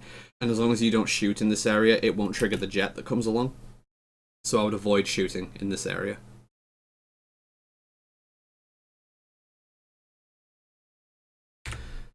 I personally get very scared of taking this section without jumping onto the next slope here.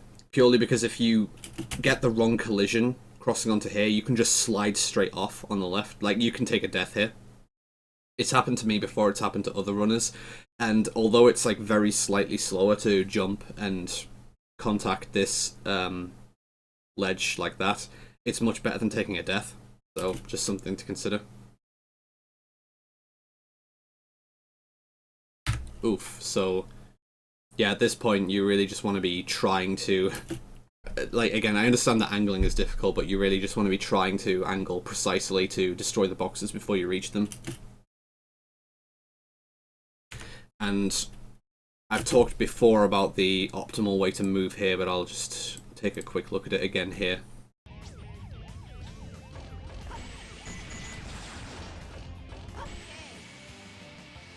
Oof, check that out.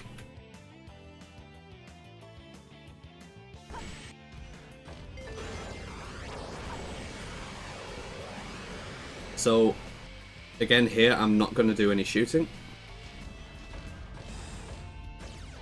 The jet's not going to come, and the bombs aren't going to be able to follow me. And I'm going to jump onto the final ledge here. And so here I'm going up slightly so that I come away from the wall, and then I curve back into the wall. And I managed to bonk because I'm not doing it all in one fluid motion. Alright, let's get the enemies out of the way so they don't interrupt me.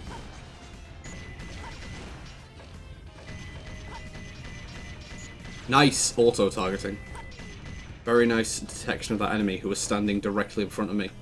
So again, if you're here and move kind of like this, and then curve into the gap like this, as long as you're against the wall again by the time you reach it, you should slip through it relatively easily.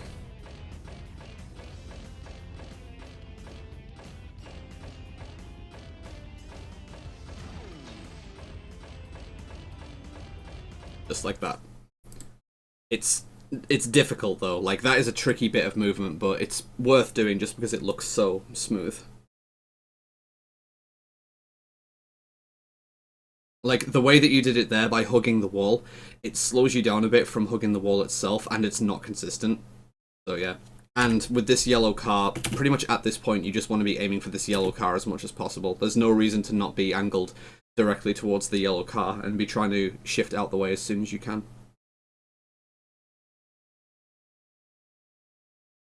But, there we go, nice time save on the splits, that's like a minute and a half ahead, nice. Alright, Aquatic Mine.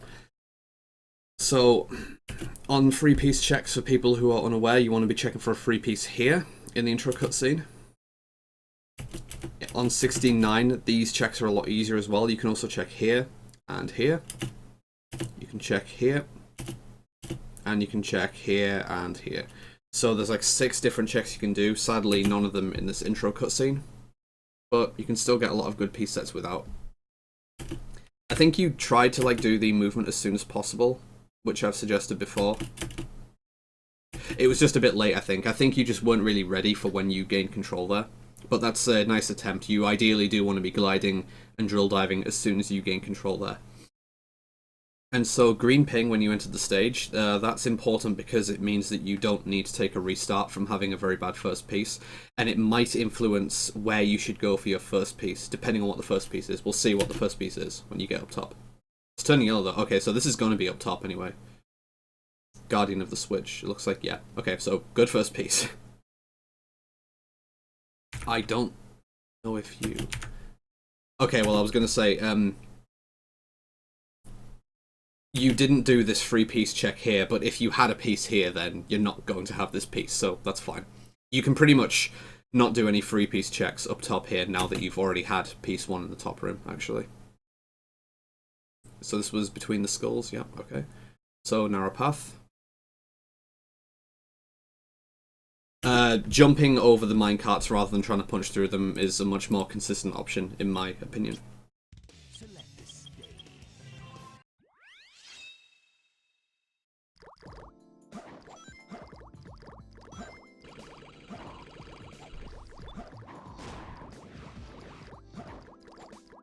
So you can just avoid this minecart on the right and then just jump over the second minecart. That's what I do. You can even like land on top of the second minecart and it doesn't really block you. Just do it all in one from entering the area, if the camera will let me get out ever.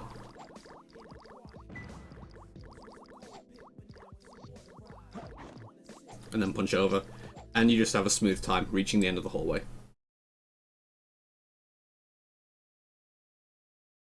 So good punching off the end there, but then the next input I think just came too soon. Like you punched off here, which is correct, but maybe it was because you got stuck on the box there, but I mean you were already grounded when you punched, so I think it was just because you got stuck on the box there. It looked like you knew what to do there, but it just didn't come out correctly. I think it's because you got trapped by the box there, which is unfortunate. Because then you just got stuck in the shitty situation of being on the slope without any speed, which you were trying to avoid in the first place, so that's unfortunate. And then you accidentally grabbed this hint as well, which was definitely unintentional, but, like, yeah, it's just a awkward situation to be in. So, possibly I would have not waited for this hint and just carried on. It's like, you're going to need to run through to the rest of the stage anyway, but... it's possible that if you just carried on and say, I mean, you got Chase the Skull here. I also would have guessed that I had something in the ghost room, so my instinct would have been to carry on and just go hintless to the ghost room clipping spot. Because once you reach, like, around half here anyway, like, once you get past this middle area, the radar's going to start pinging anyway. There you go. So this tells you that it's in ghost room to begin with. But I don't know, if I wasn't like aware of that or whatever and still carried on to Ghost Room, that can really punish you if the piece then turns out to be Stair-Shaped Brick Room. So it's kind of a difficult call. I don't necessarily like fully disagree with you doing that, but I might have been tempted to ignore the hint and just carry on towards Ghost Room and see if I got a ping around here. It's kind of either or. So if you're not going for the clip here, this is well worth clipping for. So I'll just talk about the clip for a brief moment.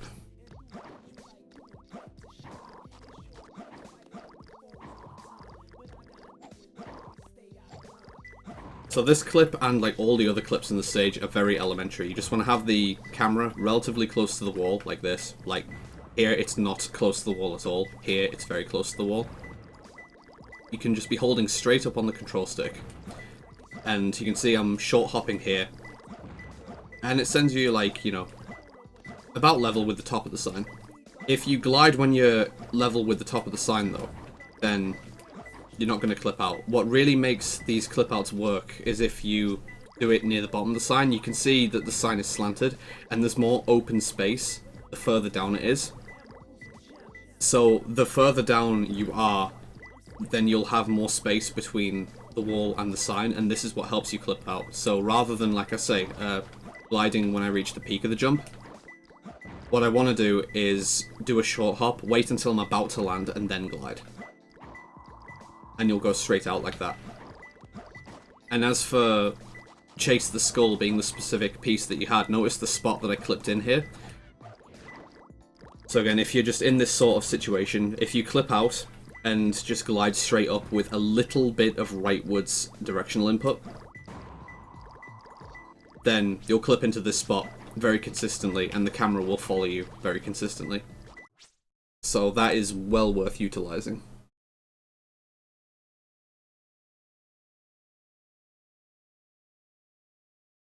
And yeah, the camera can get stuck on the inside of that corner. It's a little dumb.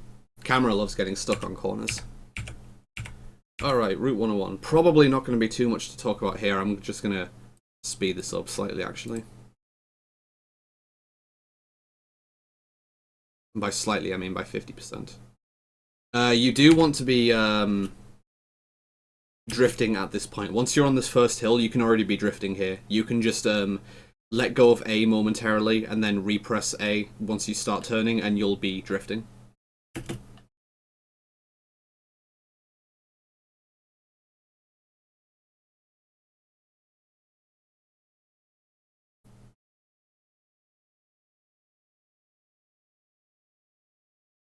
There's no need to go for the balloon in the pit point if you've already got a boost in reserve. That's just unnecessary movement.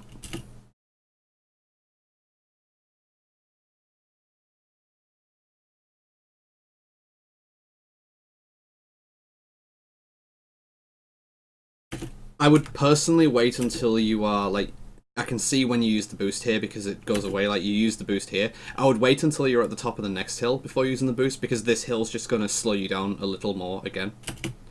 And you get the next boost here anyway, so yeah, I would have just waited until you're at the top of this hill.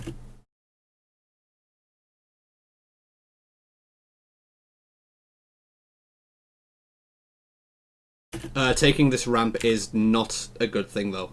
This is just flat out a lot slower, unfortunately. You do want to try and be on the left side to avoid the ramp. I mean, getting the balloon, it's not worth it in the first place again, but taking this ramp is a lot slower. Because once you land here, you're going so slow after that. And then it makes that turn just awkward as well from the position you end up ending in. So just avoid that ramp altogether, really.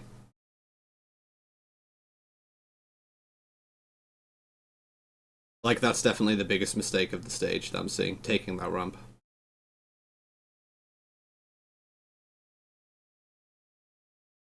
Almost overturned there. Yeah, on the double turn here, you shouldn't be afraid of just staggering your turn input a little bit, and by that I mean, like, you're just holding dead right like this for a long time. But what you can do is just do something like this. You can, like, release it for a little bit just to level out tails slightly before carrying on. That doesn't really prevent you from getting around the turn almost at all, but it will prevent you from starting to reverse and then potentially spinning out. Overturning in certain spots can definitely be why you spin out, yes. Like, I'm surprised you didn't spin out there from overturning, because you were about to start reverse turning there, which is almost like a head-on collision with the wall. Like, the game basically treats that as an almost head-on collision.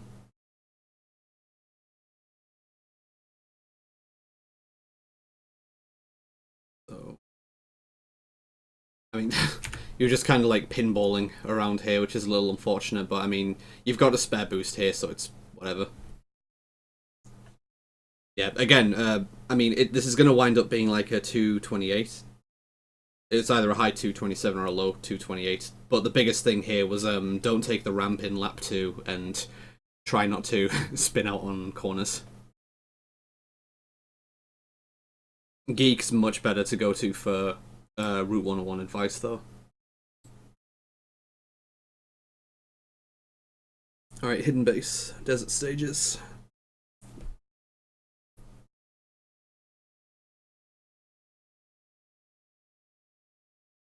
Okay, it's just a little bit of awkward movement here where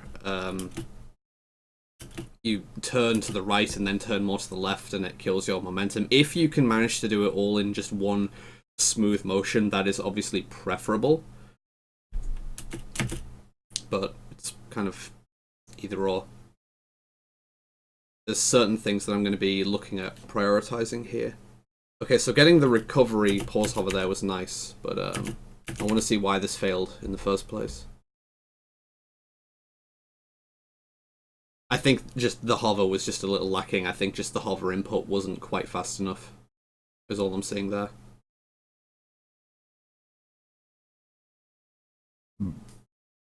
Okay, so axle jump. This is the method that I use. Camera control is really important here. You definitely want to use camera control here. Have a look-see.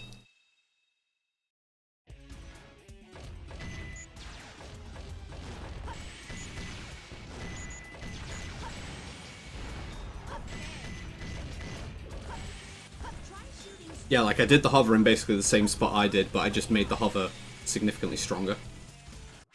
So, let's have a look at your game feed one more time. And specifically just the way the camera is situated here. So the problem you have here with the auto cam is that the camera is below tails, and you don't have an easy way to see where you're going to land. This is dangerous in this section, well, in all of Hidden Base, but in this section especially, because you want to land as soon as possible on this platform, but by the time you're getting near it, you don't have a good way to gauge where you are. It's difficult to judge where you are. Like, I think you could probably drop here and land safely, but it's difficult to gauge. Yeah, you waited longer, and then you're above the ground, but either way. Like I say, the problem you had here was that the camera was below you. The camera will not remain below you if, I mentioned before about using either of the camera buttons to force free cam in specific spots, like in Green Forest. You can do the same thing here, and it will force the camera to be above you like this. And now you're going to be able to use a very easy indicator where, typically from this camera view, as soon as your object platform, as soon as the objective is like going off the bottom of the screen, it's safe to drop down. Like you see, I just dropped as soon as the corner passed the bottom of the screen, and I land pretty much on the very start of the platform. So this will help you have a bit more optimal movement with getting grounded sooner, but it will also make gauging when to drop and land on platforms a lot safer. This is a general rule that you can follow, like not just in this spot, but just generally speaking in the game. When you just have like a neutral camera like this, again, once the object platform that you're going to land on, once it's like passed off the bottom of the screen, that's when it's safe to drop down onto it. It's like awkward to demonstrate from here, but you saw exactly how I did it just there when I approached this spot for the first time. You definitely don't need to use a pause hover here, and you actually... Okay, considering you did pause hover here, notice how low down you ended up here. Like, you almost didn't have enough height to make it here. So the problem isn't the amount of height that you're getting from the quality of your hover jump. The problem here was when you did the hover jump off the pulley.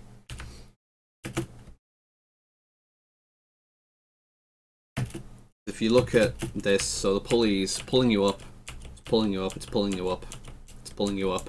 But when the pulley reaches the top spot, it bounces up and down. So now the pulley's taking you down. It's lowering you even more, and this is when you jump. So the pulley took you down quite far, and then you jumped. So instead, what you really want to be doing, and there's no need to even pause hover this, you just want to be hover jumping as the pulley is pulling you up and when it's about to reach the top. It doesn't even need to be like really at the top, but as long as it's rising, it will give you more of a boost. You'll see here. So I didn't pause hover that, and I'm making it like slightly higher than where you did because I didn't have the smoke particles there. I'm going to die here, I bet. No, I'm not. Nice. So I'll try and pause hover this. I'll try and get like a really high hover jump off this.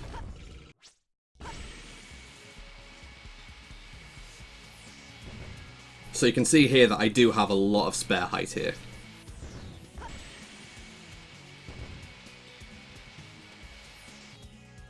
Okay, I died. But you can see the point.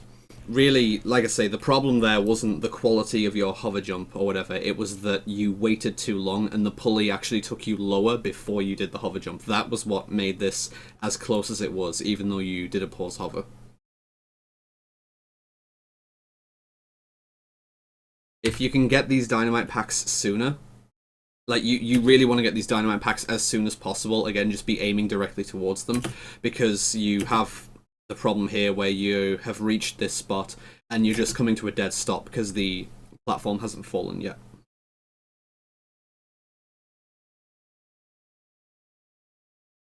If you can have a straighter approach here as well. This is something that like a lot of people do, and I don't really understand why people approach this section like this. As in, when you're in this section, you just want to be going straight left, but a lot of high-level runners do this as well, where they take this path where, if you just look at the floor, what you're basically doing is you're curving in like this and then going to the left. Whereas you can just take a straight left path and it will be a slightly inclined path where it basically takes you in one straight line. But a lot of people just like curve in like this and then go to the left, and it just makes the path longer, and once you reach the end, like here, this is more difficult to land now, because either rubbing against this wall or rubbing against this box, both of these can potentially kill you from dragging down in the sand. So this is even more difficult to land now from having this approach angle. Like, coming in from this angle is more difficult than coming in from this angle, for instance. And this is the sort of angle you really want to approach from.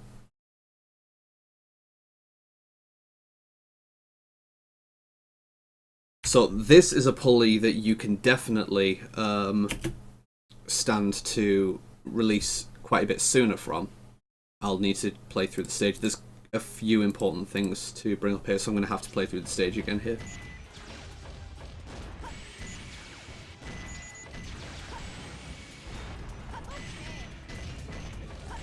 Look at this movement, the straightness of the movement. Just don't turn. It's fine. Just don't turn and you'll go fast. Oh, no. Only I can press buttons. So again, camera control, drop down. Once I can see exactly where I need to be. I might be able to get out of this. Just. Maybe. Just. So I really had to moderate when I went back in there. So this is the section I'm really talking about. So I'm going to jump out here, and I'm going to basically go either hard left or left with just a little bit of up. Hopefully the input cam will reflect that. And like I say, I've just got a straight angle to just go in like that. So for this section, I mentioned about going sooner. If you wait until the pulley is all the way at the top, then even just with a tap jump, you can see Tails clears the corner completely and has extra airtime. But if you go a bit early, then, okay, I've still got extra airtime. What you're looking for is to get grounded as soon as possible, and you'll notice it because you'll have like this exhaust thing that's following Tails around. You'll get a really large particle of it, like that. That indicates that you're going very quick. Nice camera here. So if you can get grounded as soon as possible and get that large exhaust, then yeah, that is slightly, not slightly, it's quite a bit more optimal than having a lot of spare airtime like that.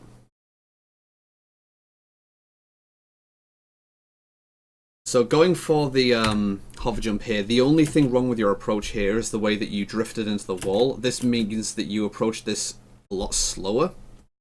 So you're going to have less speed. So like automatically this isn't going to work because you weren't going as fast as possible. This is a very, very demanding hover jump. This is one of the more difficult hover jumps in the game to do. But even if you can't clear the whole gap like this, going around the left like this, as long as you can do this recovery where you go around the left relatively quickly, this is only like a second slower. Though you... oh, okay, this is nice, where you manage to land on top of the pulley. Though you should be aware that this is not consistent. Getting clipped on top of the pulley like this will not consistently work, so you shouldn't rely on this. you should have still been firing and targeting so that you can at least destroy the cylinder before you reach it. No, it's not consistent. This will not consistently clip you on top of the pulley. I'll try it myself.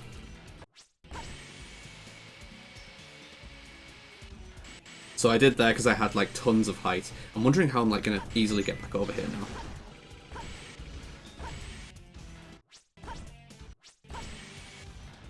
Can I get back over there easily? I don't think I can. I can go around here.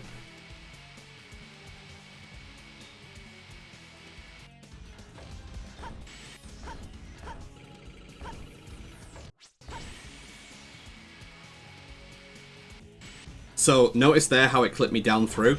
That's what's going to happen more often than not, honestly. So you can't rely on that to help you out.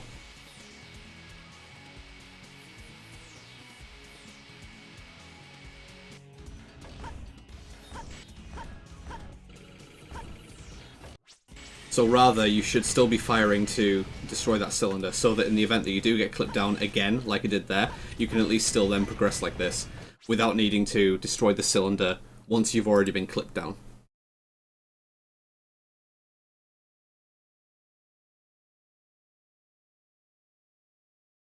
Well, like, again, if it has been working consistently for you, that's great, but you should not rely on that. There's no reason to not be shooting and destroying the cylinders when you're in flight there, because it's downtime. You're waiting to just cross that gap, so you may as well be destroying things. Don't just rely on being able to clip on top of the pulley.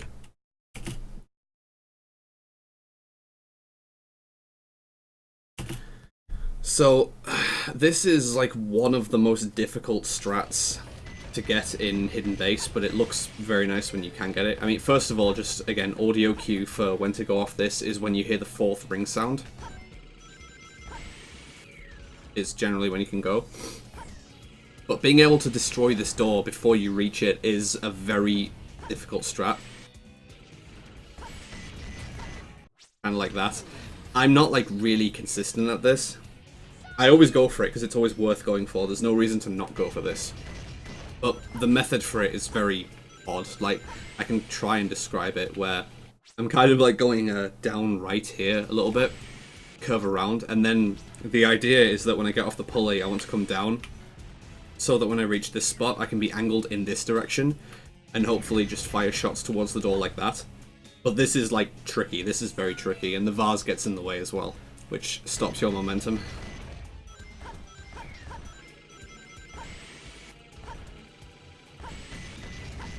Yeah, like, that's difficult. Important to note, though, I'll take one more death, and I can demonstrate something on the door when I respawn here, actually. So notice how if I just run into this door... Well, more importantly, if I run into this door and destroy it on the ground, then notice how I just come to a complete stop like this. And it looks like I come to a complete stop if I'm jumping as well, but notice what happens when I destroy the door. So, I was completely stationary, I came to a complete stop there. Whereas if I destroy the door while I'm jumping against it, it doesn't bring me to a complete stop. So if you can tell that a door is not going to be fully destroyed by the time you reach it, don't just run into it and keep attempting to fire shots into it. Especially because if you just run into it, you've seen how it pushes you to the side like this. So if you keep firing shots, then they're not even going to reliably connect with the door. And you're just going to go every which way, and it's just difficult to destroy it. Please let me die. Please let me die. Holy shit. This game, it's impossible to die in this game. Alright.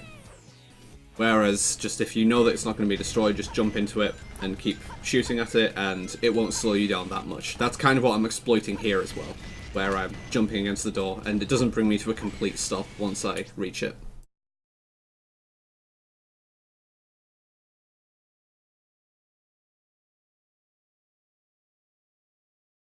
Yeah, that hover jump's tricky. Can be tricky. You can get onto the, you can get up here from the floor down here if your pause hover is good enough. So that's something that you could consider as a backup if you are in this area. You don't necessarily have to backtrack. You can get up here with a hover jump.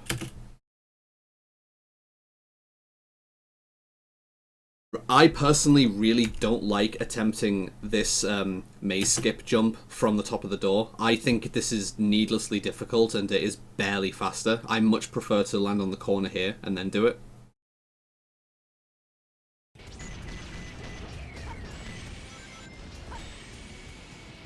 You get a nice visual cue here as well, where as soon as you see the smoke particles under tails, you can just turn left and then do another hover jump. And it will generally see you right.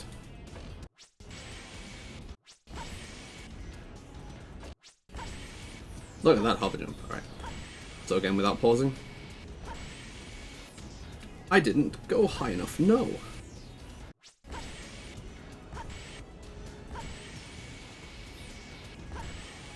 There you go.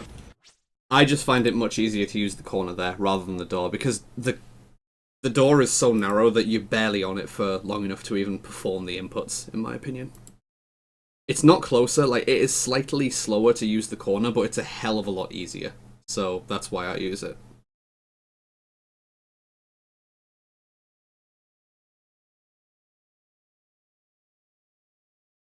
Okay.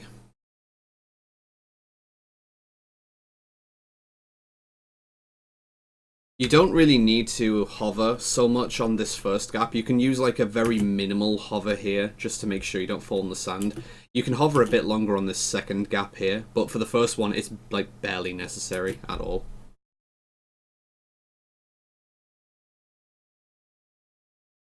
Okay, as long as you're just getting out of bounds and getting the hover jumps here, that's the important thing, but I have mentioned before about how if you want to go the fastest here, you do want to be not using any unnecessary cornering.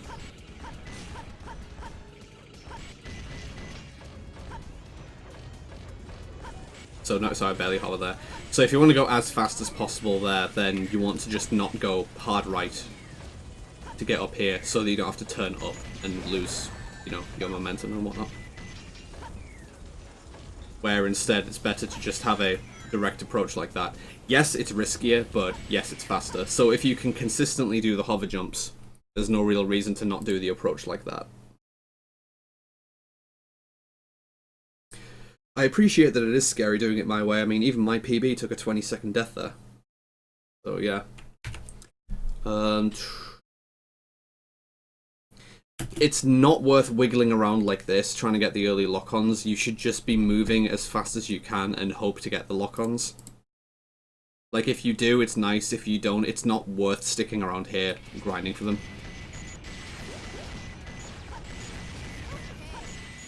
Like, just continue on like this, and just get them around here.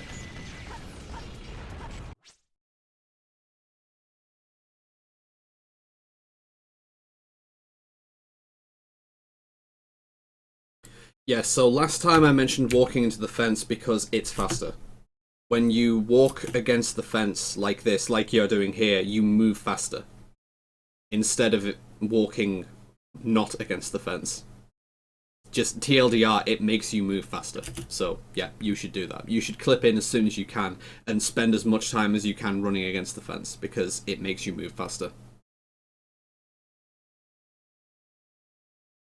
This hover jump can come about as soon as possible. Like, when you're on this pulley here, as soon as you see it pulling you up, you can just hover jump and you will make it across. Like that. Same thing. Like, there's no need to wait for it to come up like this and then hover jump. You'll still make it across, even with barely any extra height. So that can be slightly faster.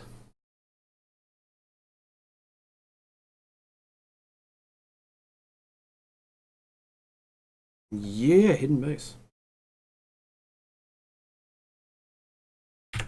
Okay, Pyramid Cave. So, most technical stage in the run. Let's see how this goes. There's a lot in Pyramid Cave. Nice landing on the speed pads. I like that. Just practice your movement here is all I can say. There's like a lot of speed that's being lost, but I just think it's because your movement is a little wonky there. Like, with the start that you had, a 12 was like very easily achievable, and coming up with the 14 just means there was a lot of vertexes and whatnot. It's difficult to describe, but you kind of just have to practice the start of Pyramid Cave.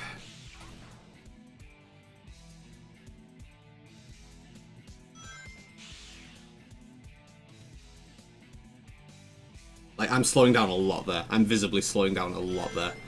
And I still got a low 13.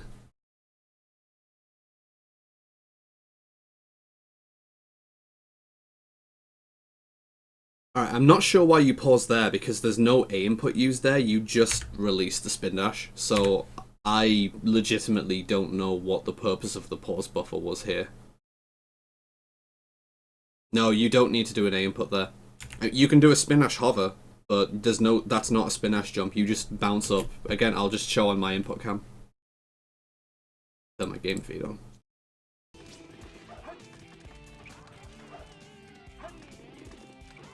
I'll do it without any A input at all, actually. See that? But I do turn it into a spin dash hover just to get the extra height. Like that.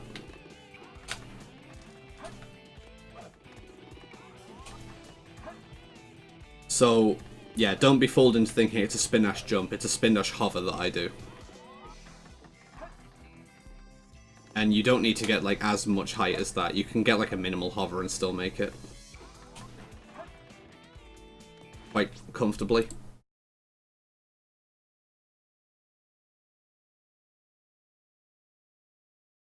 I think that was a spin dash hover there. I mean, well, it must have been a spin dash hover, because you can't really make this gap without a hover. So, nice.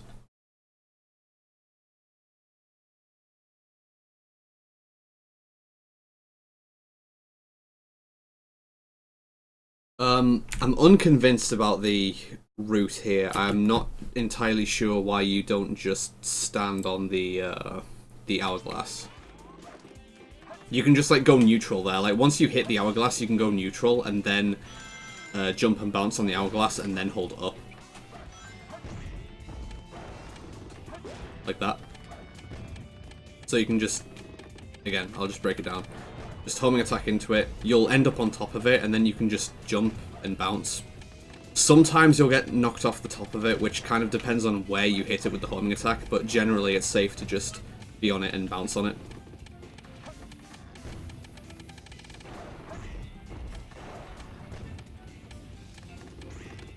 Yeah, it's an awkward section though.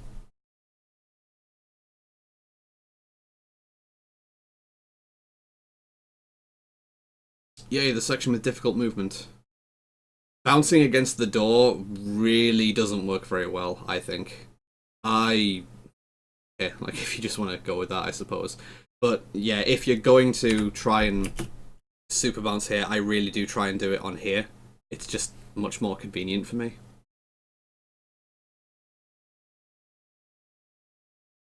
I mean, if you have problems with just bouncing on the hourglass, then strange. You don't even necessarily need to bounce on the hourglass. You can literally just stand on the hourglass and then jump, and then homing attack into the enemy as well. Whoops, why am I turning my feed on? Yeah, like what Fat Boss says.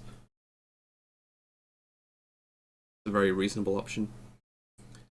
Okay, going back for this rail is actually worth it. I mean, you're going quite slow on this rail currently, though. But not having this rail at all loses a surprising amount of time. But yeah, you went very slow in the end there, actually. Unfortunately. Okay. A little too far away for my liking. That worked that time, which is a little surprising. Fundamentally, yes, you should bounce excel on the rails, but that one's awkward. I'll show you what I mean.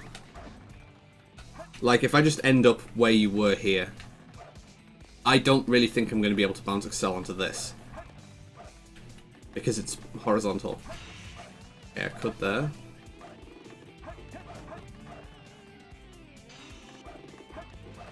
See how I went through the rail there? And it happened again.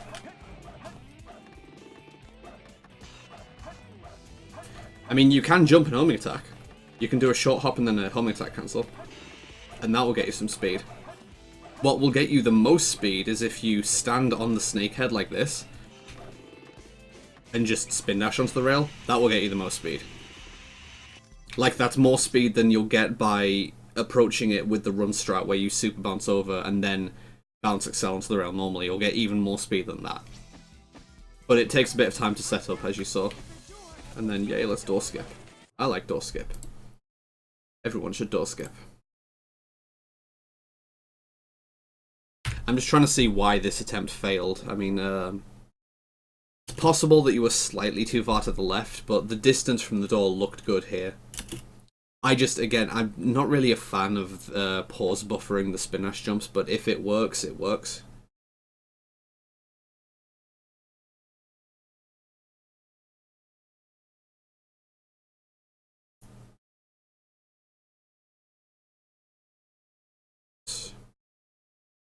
Yeah, missing that speed pad is faster if you're taking the route correctly here, but this is similar to the problems you had with the first hallway. The second hallway is even harder to take, though, so I'm not particularly good at second hallway myself. And somersault, yep, I saw that coming because you storaged under the somersault barrier there, which means then the storage comes out here.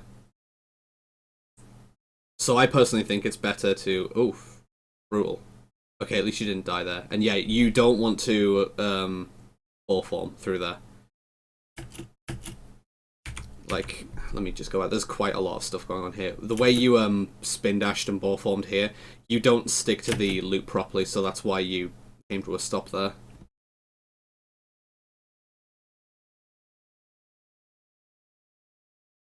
That's the correct way to do that loop skip, though, so I like that. Yeah, just waiting too long on progressing here. Like, you can bounce here. You can already have, like, bounce excelled or homing attacked, whatever, but because you went very high here, Sonic then decides to go for the Golden Beetle. So if you wait too long here, that's what causes Sonic to go for the Gold Beetle.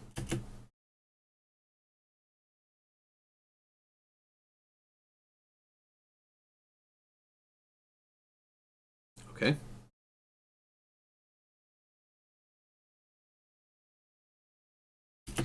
Alright, this is just fundamental movement that can be improved on. This is you undercharging the spin dash. And what I mean here is you do the correct sequence of moves, but you're not in the right spots when the spin dashes come out, which means you're undercharging the spin dash and not getting enough speed. Because you are supposed to bounce excel here, that's correct.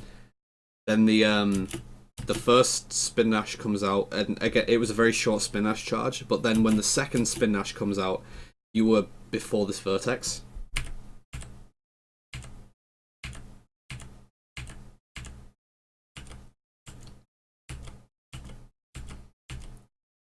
Oof, nice screen tear there.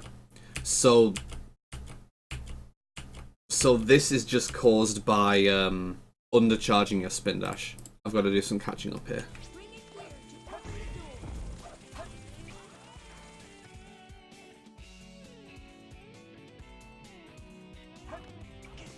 I like this game.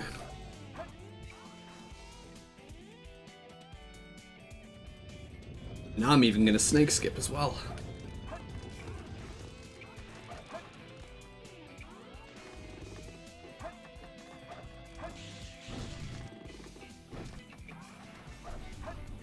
So notice how I homing attack as soon as possible there and Sonic doesn't go for the Gold Beetle. So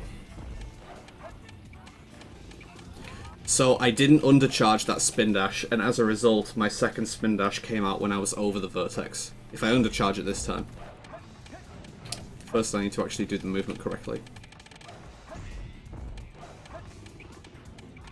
So that's kind of what happened to you, because you like didn't charge the first spin dash almost at all.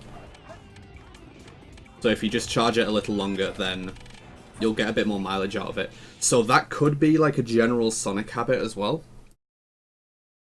That could just be that you could be standing to charge your spin dashes a little longer. A lot of people kind of have the opposite problem, that they overcharge their spin dashes, but undercharging can have just as detrimental effects, especially if you're trying to do specific spin dash jumps.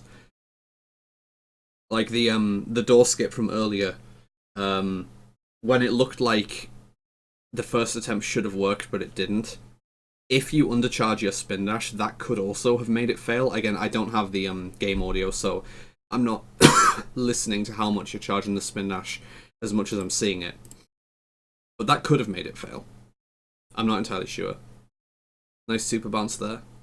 And nice loop skip. Again, correct way to take the loop skip with avoiding the last speed pads. That was nice. But yeah, hopefully the stuff that I pointed out here made sense. There's not really a quick way to get out of getting hugged by a ghost. You just have to input mash. Like, I just mash A and B as fast as possible, like just doing that, and nice, starting the game. And that gets you out of ghosts faster, typically. Alright, so that's a slightly strange spot, in my opinion, to do the free piece checks, but, you know, if it works, it works. So white dot indicates blue is a eligible death piece.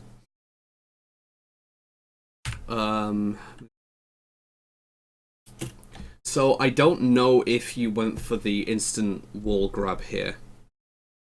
Like, I can't tell, because again, no input cam, I can't tell if you went for the instant wall climb here, but it is tech that should be exploited as much as possible. Which is, if people haven't seen it, gliding towards a wall and then releasing your A input just before you hit the wall. Like, if I just hold A into the wall, there's a slight delay before Knuckles starts climbing. But if I let go of A just before I hit the wall, then Knuckles starts climbing immediately. And this is, again, this is not limited to specific spots. This applies everywhere in the hunting stages. So this can stand to save, like, individually per use, it's not a lot of time. But, over the course of a run, this can add up to, like, a few seconds, because of just the number of times you'll attach to a wall and start climbing. Yeah, you do need to release A just before you hit the wall. Like, I don't know what the quote-unquote frame range is, but you need to do it just before you hit the wall. You definitely can do it too early.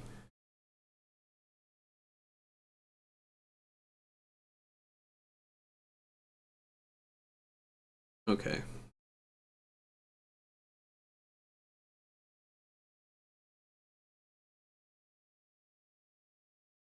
I think you just misremembered where this piece is. Yeah, this is clearly just messing up with the piece knowledge. So this piece is kind of shitty for death striking with, because normally I would recommend, well, with any blue room death piece, I would recommend taking damage on this enemy as you're approaching. Because if you're going to death strat, then with rings you need to take another hit. That's obviously a couple of seconds slower. But this piece is particularly shitty because, like, even if you had 0 rings at this point, you dug up 5 rings when you when you got the piece. So, like, yeah, it's just that sometimes happens. That happens with that piece in particular. But you should still be going for a you should still have 0 rings when you get the piece. But just sometimes the game will give you rings there, so you'll need to take another hit, and it wastes a little bit of time. There's nothing you can do about it. So, if you're going to be death stratting and respawning, a method that I would use instead here is pretend that I'm death stratting here. You can just hold L to rotate the camera here, and you'll be able to see if you've got bugs on patrol in this corner here. You can even, like, rotate the camera a bit more if you want, and then just carry on if you don't have it. If you're not going to use repeated death strats. Because for IGT, it is honestly, in a lot of cases, worth waiting around for a death piece. Because it costs like a second each time to take another death. If you just like grind deaths quickly, you can either jump into these torches here, or you can just go straight behind you and fly into the torch here. So there's a couple of different ways you can do it. It's about a second each time. Roasted Keys is not a third piece at all, it's a second piece. So it is a possible death strat piece you can get. Like, when you death strat and get a second piece, it can be Roasted Keys. Bugs on Patrol is the third piece that you're looking out for, so the absolute best that you can hope for is that you do the Bugs on Patrol check like I was saying there, you can get bugs on patrol, and then you can death strat again and still get a second piece, because the game doesn't check the piece ranges in reverse order. It only checks them going forward. So if you've already had piece 3, that doesn't influence which piece 2s you can get. But if you've already had piece 2, that does influence which piece 3 you can get. So if you've already had a death strat piece 2, you won't be able to death strat and get bugs on patrol. But if you've had bugs on patrol, you will be able to death strat and get a piece 2 in the red room.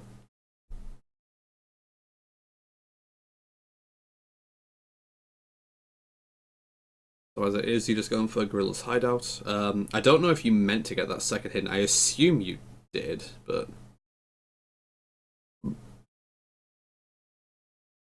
yeah, this just looks like you don't really know where you're going for this piece.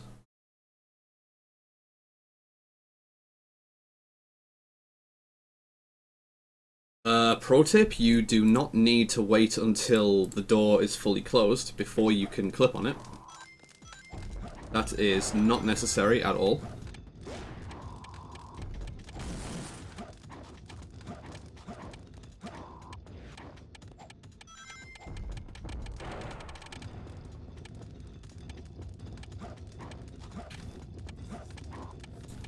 I mean, I failed to maintain the clip out there, but you can see that you can get the clip out without the door being fully closed. I don't do the box clips myself, so I can't really show that reliably. If you mean the metal box clips, I don't do those. That's tech that I need to learn myself. I know the theory of how it works, but I'm not consistent at it. Excuse me. Important thing to note here, actually. This doesn't come up very often, but a lot of runners aren't aware of this, and this is well worth knowing. So, I mean, well, in the first place, I personally would have death stratted from here. After being in this specific spot, this is, like, not worth manually exiting, but if you do need to manually exit, like if you've got 0 lives, and if you need to take this painting warp for whatever reason, you can notice the camera angle that you get here. This camera angle does not reset until you land on the floor in this spot, in this area. You need to be in the center of the room, like here. This is a proximity trigger. Until you land on the floor in this exact area, the camera will not reset from being locked in this position. So what that means is if you are too eager to start moving away, like you have control of Knuckles now, you can do a glide and start moving away here. The camera will never follow you. And you can get, not soft-locked, but it's as good as soft-locked if you end up far enough away, like down at the end of the green hallway, or even, God forbid, back in the core. In fact, I'll demonstrate this. Like, you can end up ridiculously far away, and once you're that far away with the camera refusing to follow you, it's unlikely that you're going to be able to find your way back to the proximity trigger.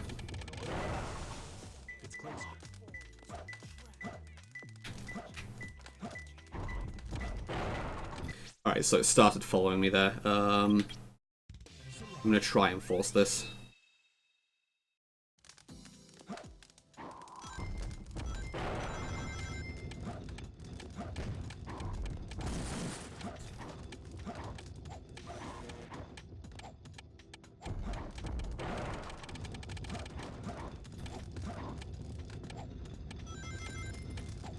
I'm just going to make sure I've got a clear path here.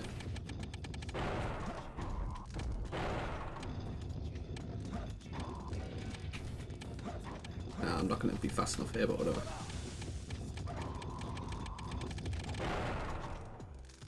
Let's see if I can still get this. Yeah, there we go.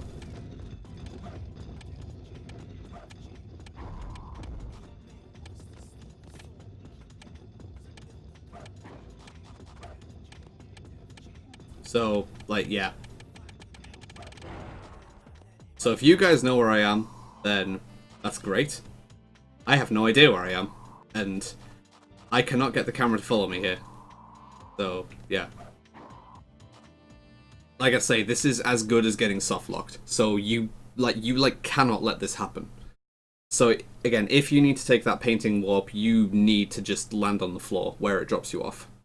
That's, like, this is the worst case scenario to end up in a run.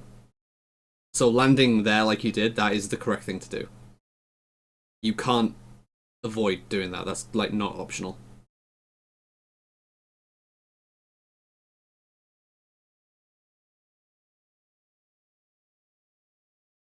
Oof, what is going on here?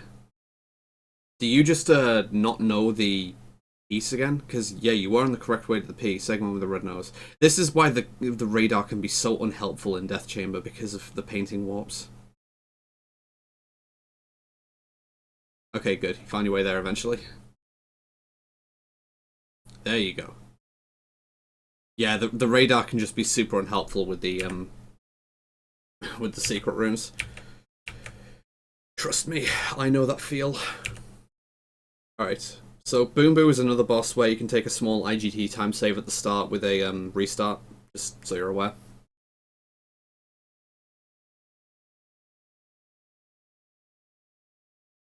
One, two, three, four.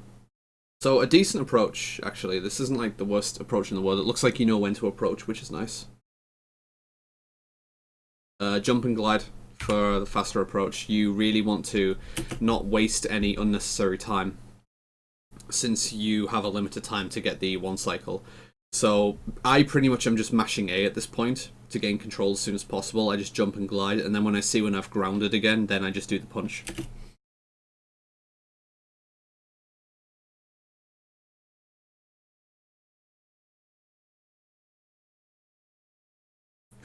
Okay, alright, so what went wrong here? Oh, you're just visibly not close enough, unfortunately.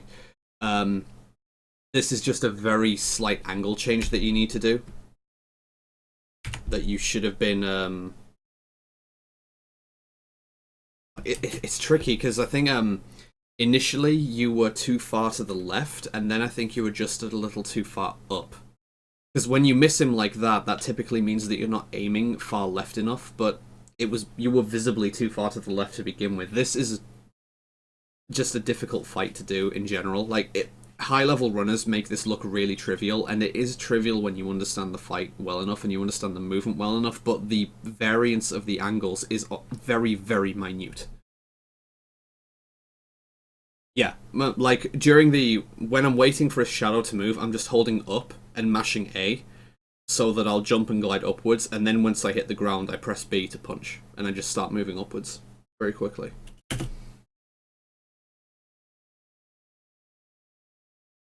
So that is unfortunate, and well, Traitor saying 18 seconds, that's weird, especially considering the timer is different after a restart, so that's not always going to work consistently.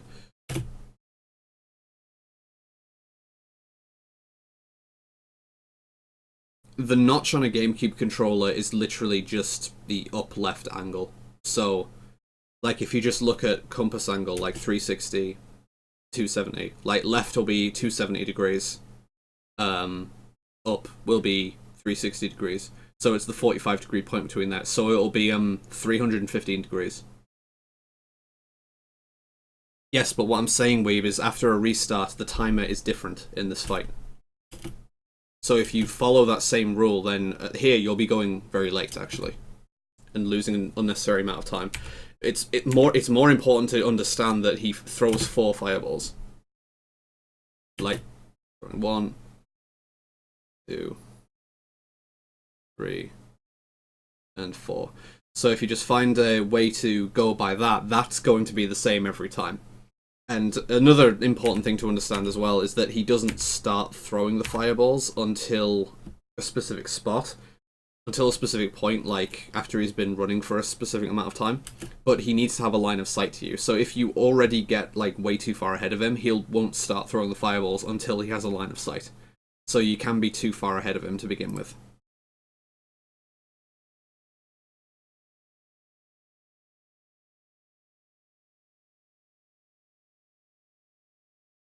Alright, so round 2.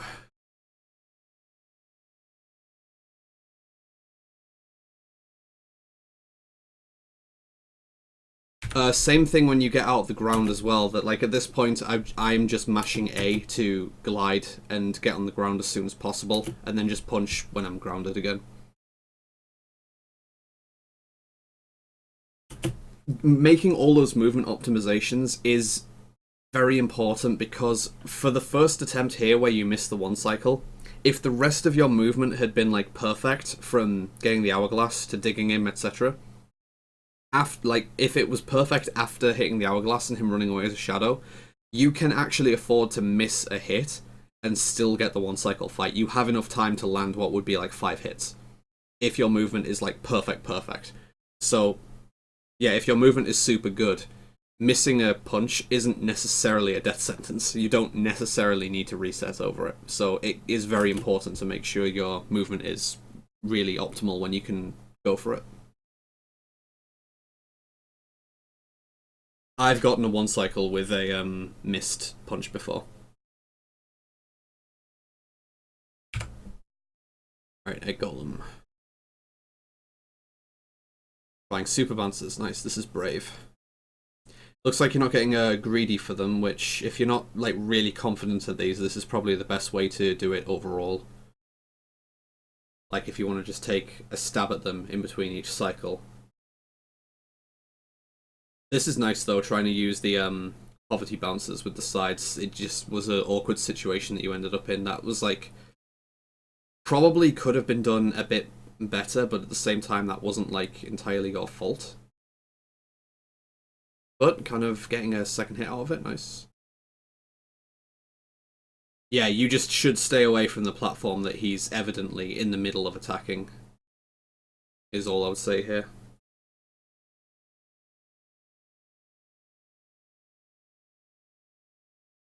If you do just flat out miss the last hit of one cycle, like if you're going to have a 3-1 fight, it is better to take the restart. Because he has the additional chomping attack, which takes ages, but his remaining HP dictates the number of fireballs that he throws. At 2 HP left, he throws 6. At 1 HP left, he throws 8 fireballs, and that is slower than taking a restart and just getting a one cycle on second attempt. If you get a 1-3, I don't think it's faster to restart, but if you get a 3-1, it is faster to restart because his fireball cycle is twice as long.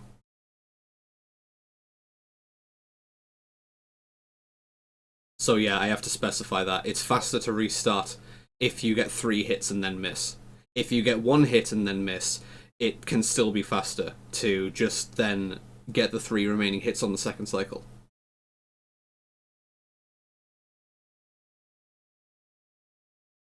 Alright, I'm interested to see what strat is going to be here. I mean, just based on the timer, I'm not expecting to see External Engine, the newest skip. Alright, so I'm going to take a look at the start here, because assuming that you are going for just a regular EE skip with first cycle, ideally, I mean, this probably isn't going to first cycle. But if that's what's going on here, then a good start is really paramount. Nice pivot turn there. For the second hallway here, you just turn too sharply here and a little too early. You can go through here very smoothly. I'll just demonstrate here.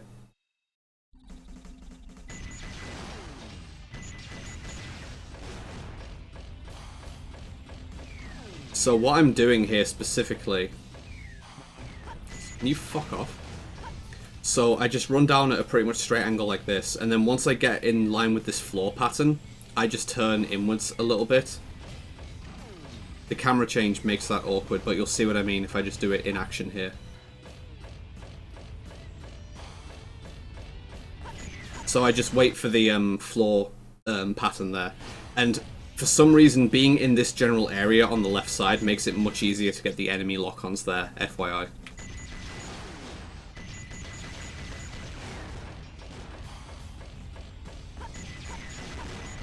And sometimes that guy's still an asshole, but you've just gotta, you know, go for it and hope you get him.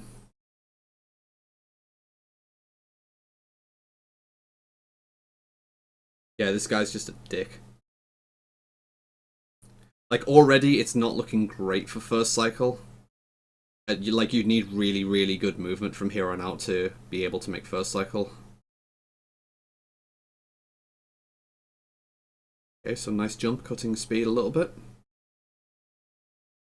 Yeah, at this point, I'm not at all surprised that you missed first cycle, because like I say, from this point onwards, you'd need basically perfect movement to make up the time. This wasn't a bad section at all. Going over the top like this is very good. You turn a little too sharply on this inverted turn, which causes you to slow down there halfway through the turn. Like, when you come out, you start fairly fast, and then when you reach the midway point here, you just slow down a little bit there. But otherwise, that was a nice section. I'll be able to tell what cycle you get from the timer.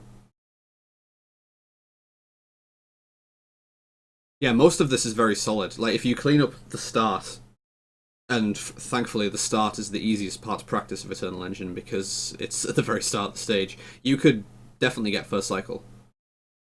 Okay, you don't want to run through the shadow here. You don't want to run through the weight shadow. You just want to hover jump over it.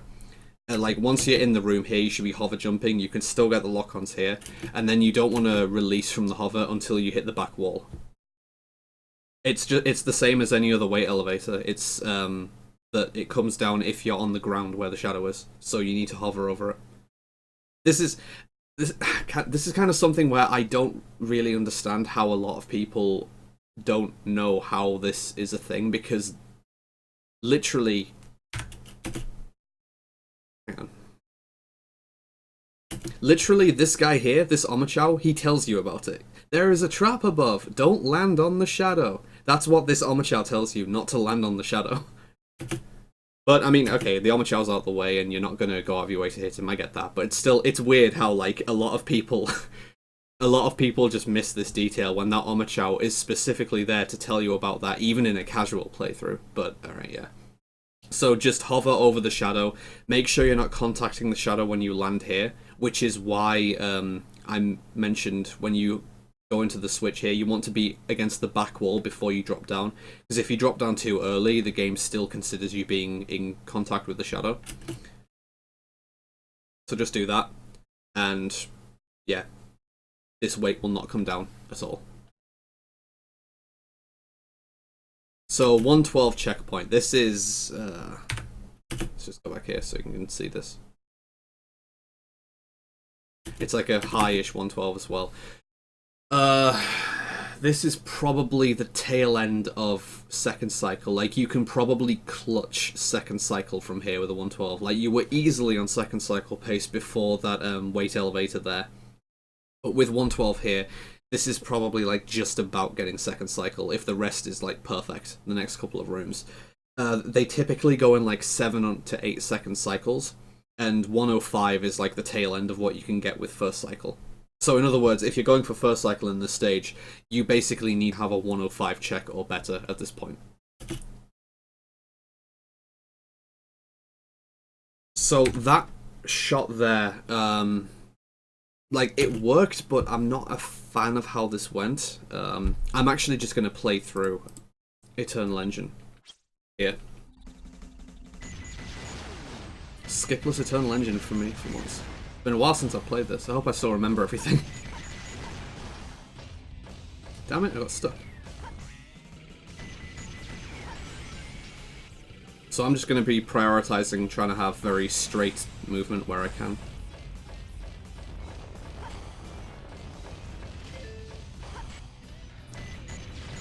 Oof, brutal.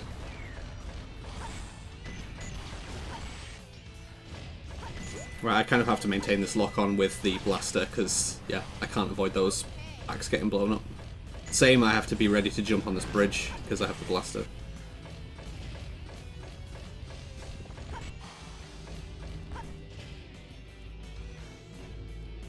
A good way to gauge if you're on first cycle pace as well is to just see if you can clear these cages here. If you're able to just get over these cages, that's generally an indicator that you're on good pace. So see there how the weight doesn't come down.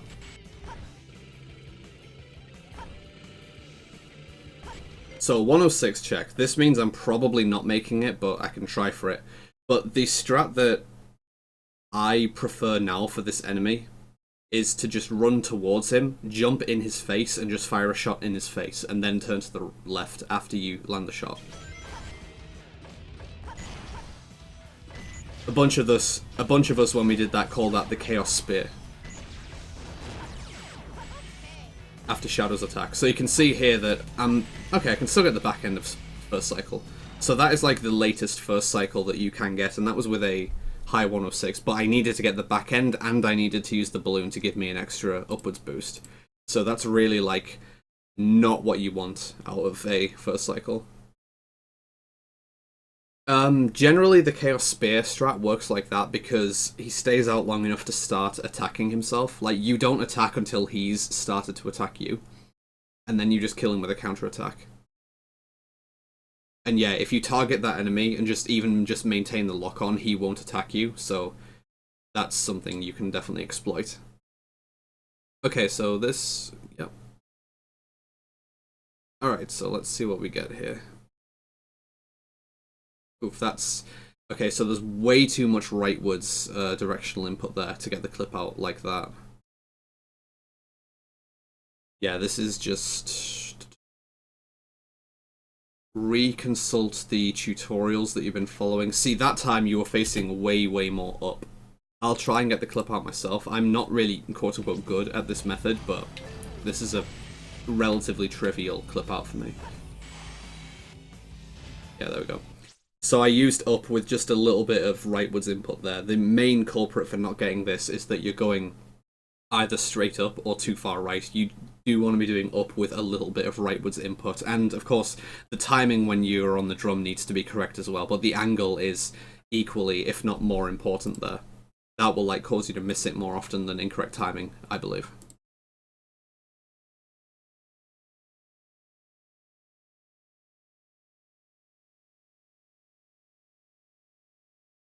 Yeah, this is why you just really need to practice these skips like a lot. Like, my personal philosophy is that it's no good practicing the tricks until you can get them. You should really practice the tricks until you can't get them wrong. Or in other words, you should just practice them until they are second nature and it's just completely natural to do them. So that you're not consciously thinking about how far you need to be holding a specific direction. Like when I'm doing CGSS, I don't even really think about the inputs that I'm doing anymore. I just muscle memory the inputs. If I overthink the angles that I need to hold to break out in CGSS, that's when I start failing it. So 235, I mean, like I say, I think you were on second cycle, but the fact that you took 3 attempts to get the clip out is what resulted in like this 235. This could have been like a 220 with a clean clip out, basically. That's my estimation at least, but you reach the goal ring just fine, and that's cool. Alright, Meteor Herd. Alright, Dangerous Liquid. So, just a little quirk here where you just didn't do A fast enough here, it looks like. Like, I can easily see what you're going for, and this is the best way to start the stage. Excuse me.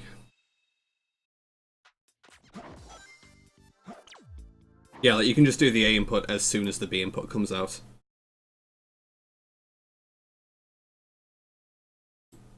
So let's see where this stage goes. Nice instant climb, so that does show that you're going for it. When you reach the top of that wall here, nice free piece as well. Very nice.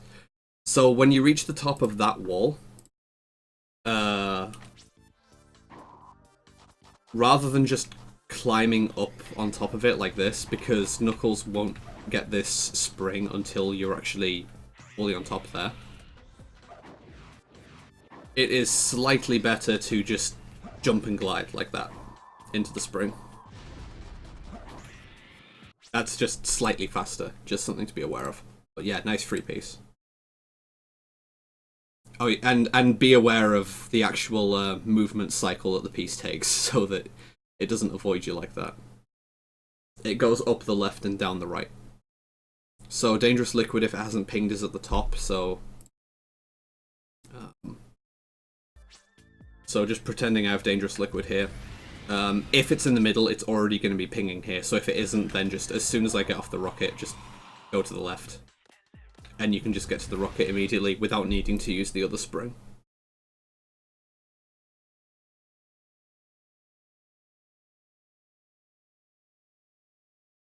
You're camera control in general on these rockets seems a little bit iffy. Like, if you just camera control efficiently here, you can see that was actually really bad camera control for me. I went the like opposite way that I needed to. A nice meteor snipe. Yeah, it's the other direction that I want here.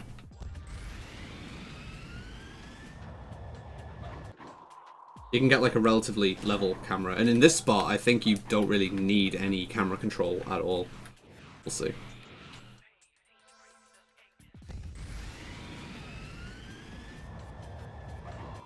Yeah, you don't actually need any camera control there at all. But for coming off the rocket in the base, and also I got the perfect gravity drill dive as well, which is nice. Camera control is very important here, though. Like, I can have this angle by the time I get off the rocket so that I've got a clean view there. Or I can rotate the camera the other way with L to see exactly where I'm going for going over here, stuff like that. It's quite easy to practice the camera control on that rocket because you can just keep going up and down and, you know, just practice it every attempt. So what's the last piece? Evil, okay. These pieces are, yeah, not too bad. Just don't miss the piece. Okay, you got it, nice. Yeah, nice meteor hit. 47's not bad at all. Like, 47 would save time on my PB. Alright, so Rouge. Rogue. The question is, do we have ringless strats? We're about to see. We don't. Okay, that's fine. I mean, ringless fight is not trivial, so if you're not super confident at it, that's fine. I have said before about how I don't like the repeated drill dive strats, and this is a good example of why, because, like, yeah, so you get the first hit, and then she punches you still. She still fights back, and this is because you're grounded. Rouge, and then again, like, there's another accidental exchange. Rouge doesn't fight back as long as you just stay airborne. And this is why when you watch how I do it in runs, I'm instead just jumping around her and timing when to drill dive into her. The more time you spend on the ground in this fight, the more opportunities it gives her AI to be aggressive and fight back. So I just don't like the repeated drill dive strats here. It's riskier. And because you're doing so many inputs here, it's more opportunities to miss an input and accidentally punch while you're on the ground, and it's just like, it's completely unnecessary in my opinion. Like, I wish more people would start just jumping around her and timing drill dives, but I guess people like taking unnecessary risks in their runs. But what do I know? I only get 14s every time in that fight. I'm like the only runner who consistently gets under like 14.8 every time. Nice start to, this is actually really nice movement at the start of Crazy Gadget. This is like looking like an IL to start with. Doing the full rotation there. That's better than the way I start the stage, actually.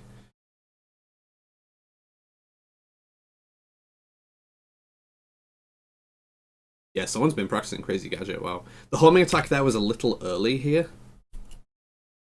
Like, yeah.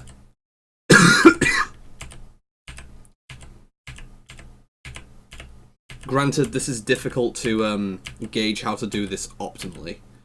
Like, because ideally you want to homing attack at this point so that you just homing attack straight onto the platform. But it's difficult to gauge that, and if you do it too late, then you've got to mess around with doing a super bounce around here, and it's just awful, so yeah. I understand this struggle.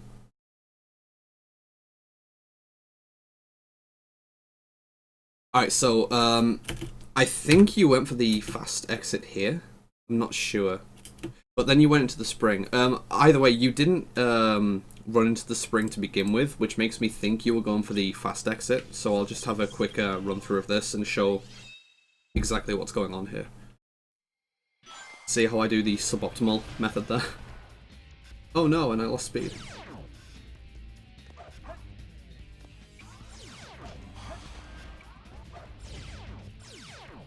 So that's what I mean about wanting to ideally homing attack when you're already in open space rather than doing it against the wall.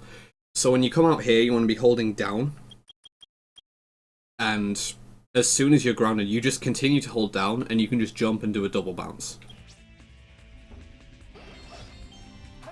And then homing attack out. That's the fastest way to exit from there. Rather than take the spring. I think you... yeah, you don't need to do a jump here. I will say that.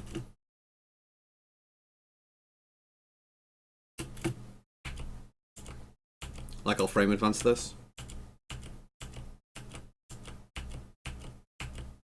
If Sonic ever moves.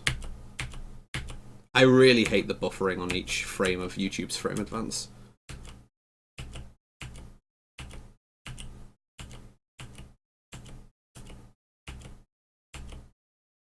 So the way that you jump here, you don't need to do this. Because just flying off the platform like this, you can just bounce excel from there. That's what I do. That's what I just did, in fact. I did reach that point. Yeah, I've just gotten past that point in my game feed here. So I'll just do it again.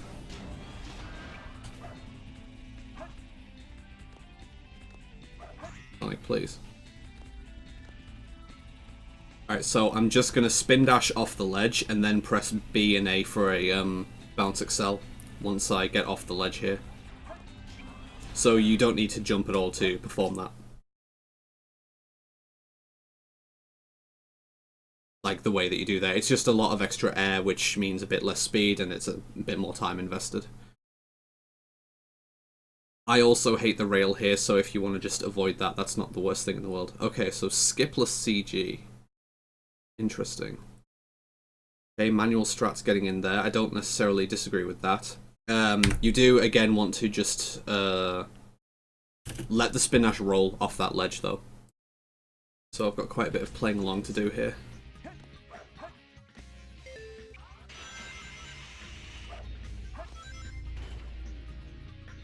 I'm going to go big boy strats here. Check that out. And just let the spin dash roll off and attack the enemy. You don't want to unroll and let Sonic oops from there.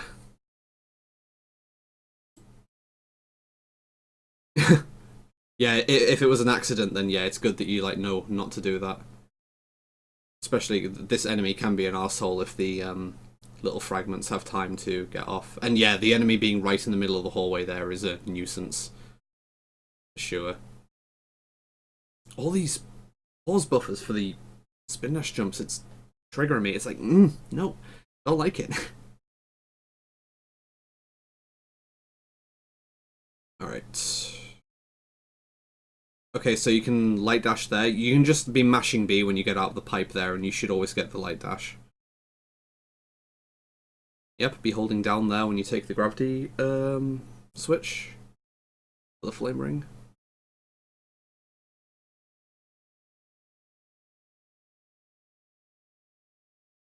So this section can be like a little faster, but this is a very awkward section to get correctly. And you need to like use some neutral inputting as well.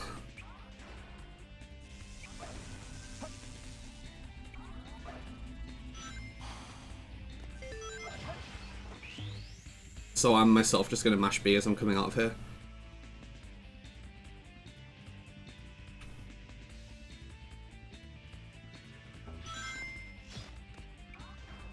And I've already got the flame ring, so oh no.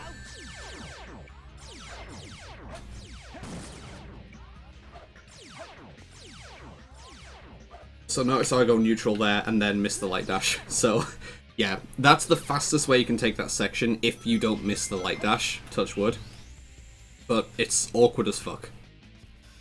And neutral sticking at the spot where the camera changes is the way to go because of the camera change. That way, no directional input means you won't get any inverted controls.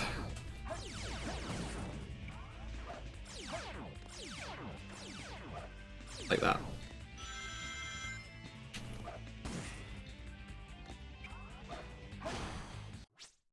Alright.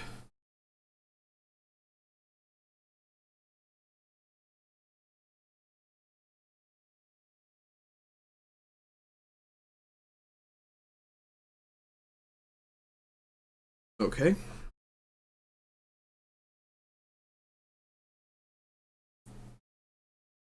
Yeah, these enemies can be a problem.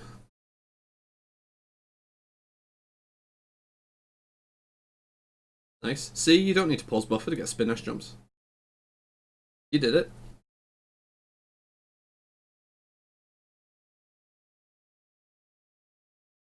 Oh, that was okay. The light dash can help with getting a good super bounce there. Your directional input there was a little wonky.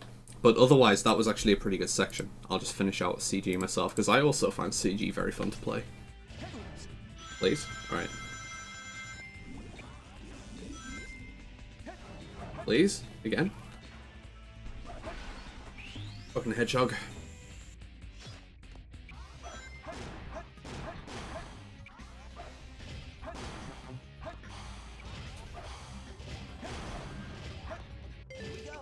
Please get it? Alright. I'm not going to use the light dash here. Just fundamentals. Hey, camera. Nice glitched audio. Alright, so I'll just enter Final Rush and pause. And I'll just carry on your gameplay for the time being.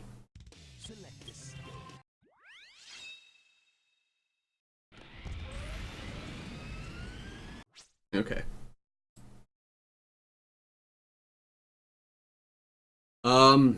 According to the splits, that was not a gold, no. Alright, Eggman is interesting. I'll take your word for it. Let's see.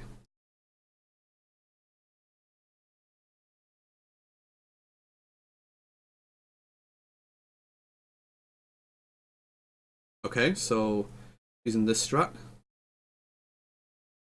It's awkward though.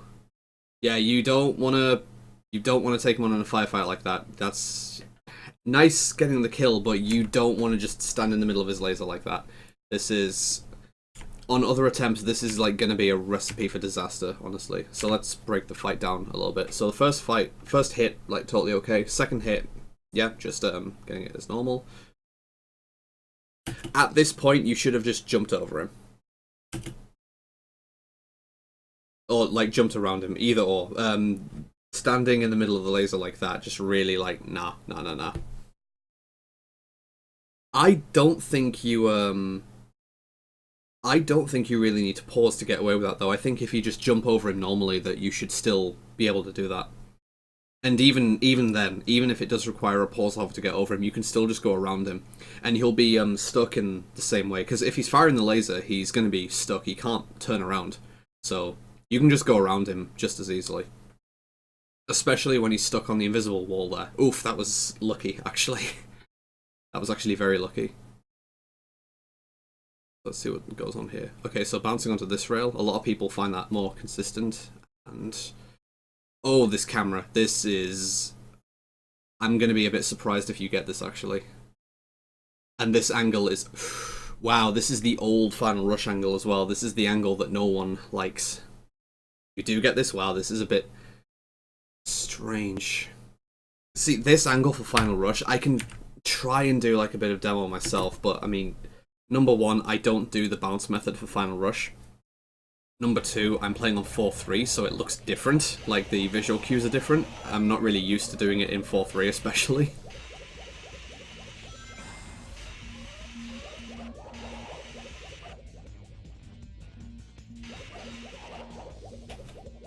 So this is like the angle that you're using, and like the problem with this angle is that it takes you as horizontal as possible, which sounds good in theory, but in practice, what it also does is it takes you further away from the goal ring.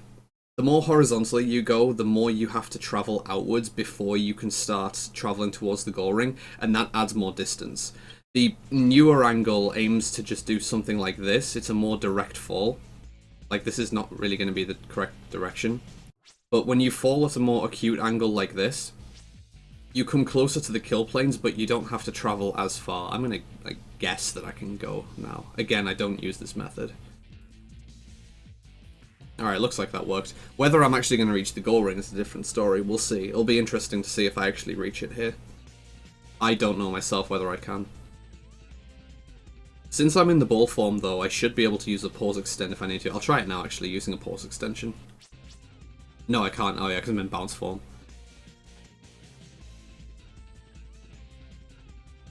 So I can't pause extend here, so I'd better be high enough. This is borderline. I'll homing attack cancel here as well. Yeah, this is borderline making it. I'm going to need to get kind of lucky with clipping through the invisible wall here. Oh, there we go. Yeah. Okay, so I barely made it. That's like the first time I've done bounce method in a long time. So either way, like, if this made it, that's nice. Let's look at the timings here. So, get off here.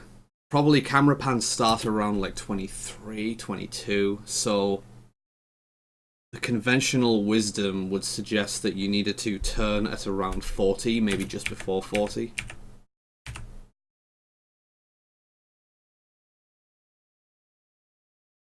Yeah, like around about that time. And then the turn was quite slow, so this is another thing that kind of surprised me that you made it. I mean, if this method works for you, and if you do find yourself just always landing FR skip like this, then sure thing, keep going for it. But if you're going to use the bounce method like this, I would highly recommend that you pick up the low bounceless method. It is safer and it is faster. There will invariably be like some attempts where you accidentally take the angle too high while you're falling sideways, and that will just kill the attempt altogether. You will never risk taking the angle too high and resetting your gravity with the new bounce method. That's just my suggestion, though. Again, I don't use this strat myself. Yes, it is safer because, like I say, you won't risk resetting your gravity. Shadow, last boss.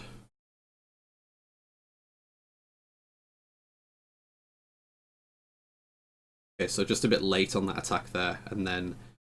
Okay, I think that light dash was accidental. I mean, I can't imagine that you aimed for it. So now you're just going for consistent-ish casual hits. Oh, this what happened here, though? Oh, okay. You, the timing of the spin dash was very awkward. Okay, that makes sense. Okay, just two more. This is a bad situation. You need to bail out now. Okay.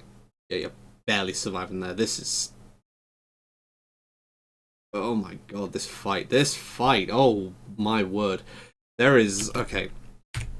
Let's go back a while and break down individual parts.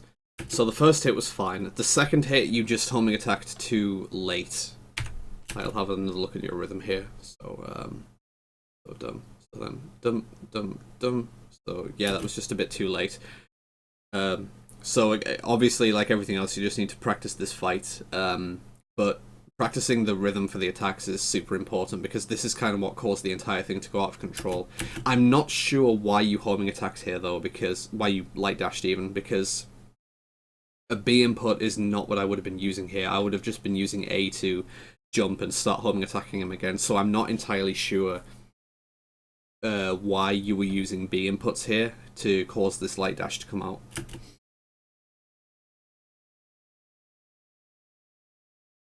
So now when you're in this spot again, I wouldn't have tried to go for like the slower hits here. I mean, they're fine IGT wise because this cutscene time isn't included in the IGT, but it's just causing problems in itself because it's clearly throwing off your own rhythm and how you're seeing things progress. You get this hit though, which is nice.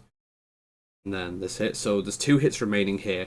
And then this next attack that you used, so the homing attack that you used here was just too early as well.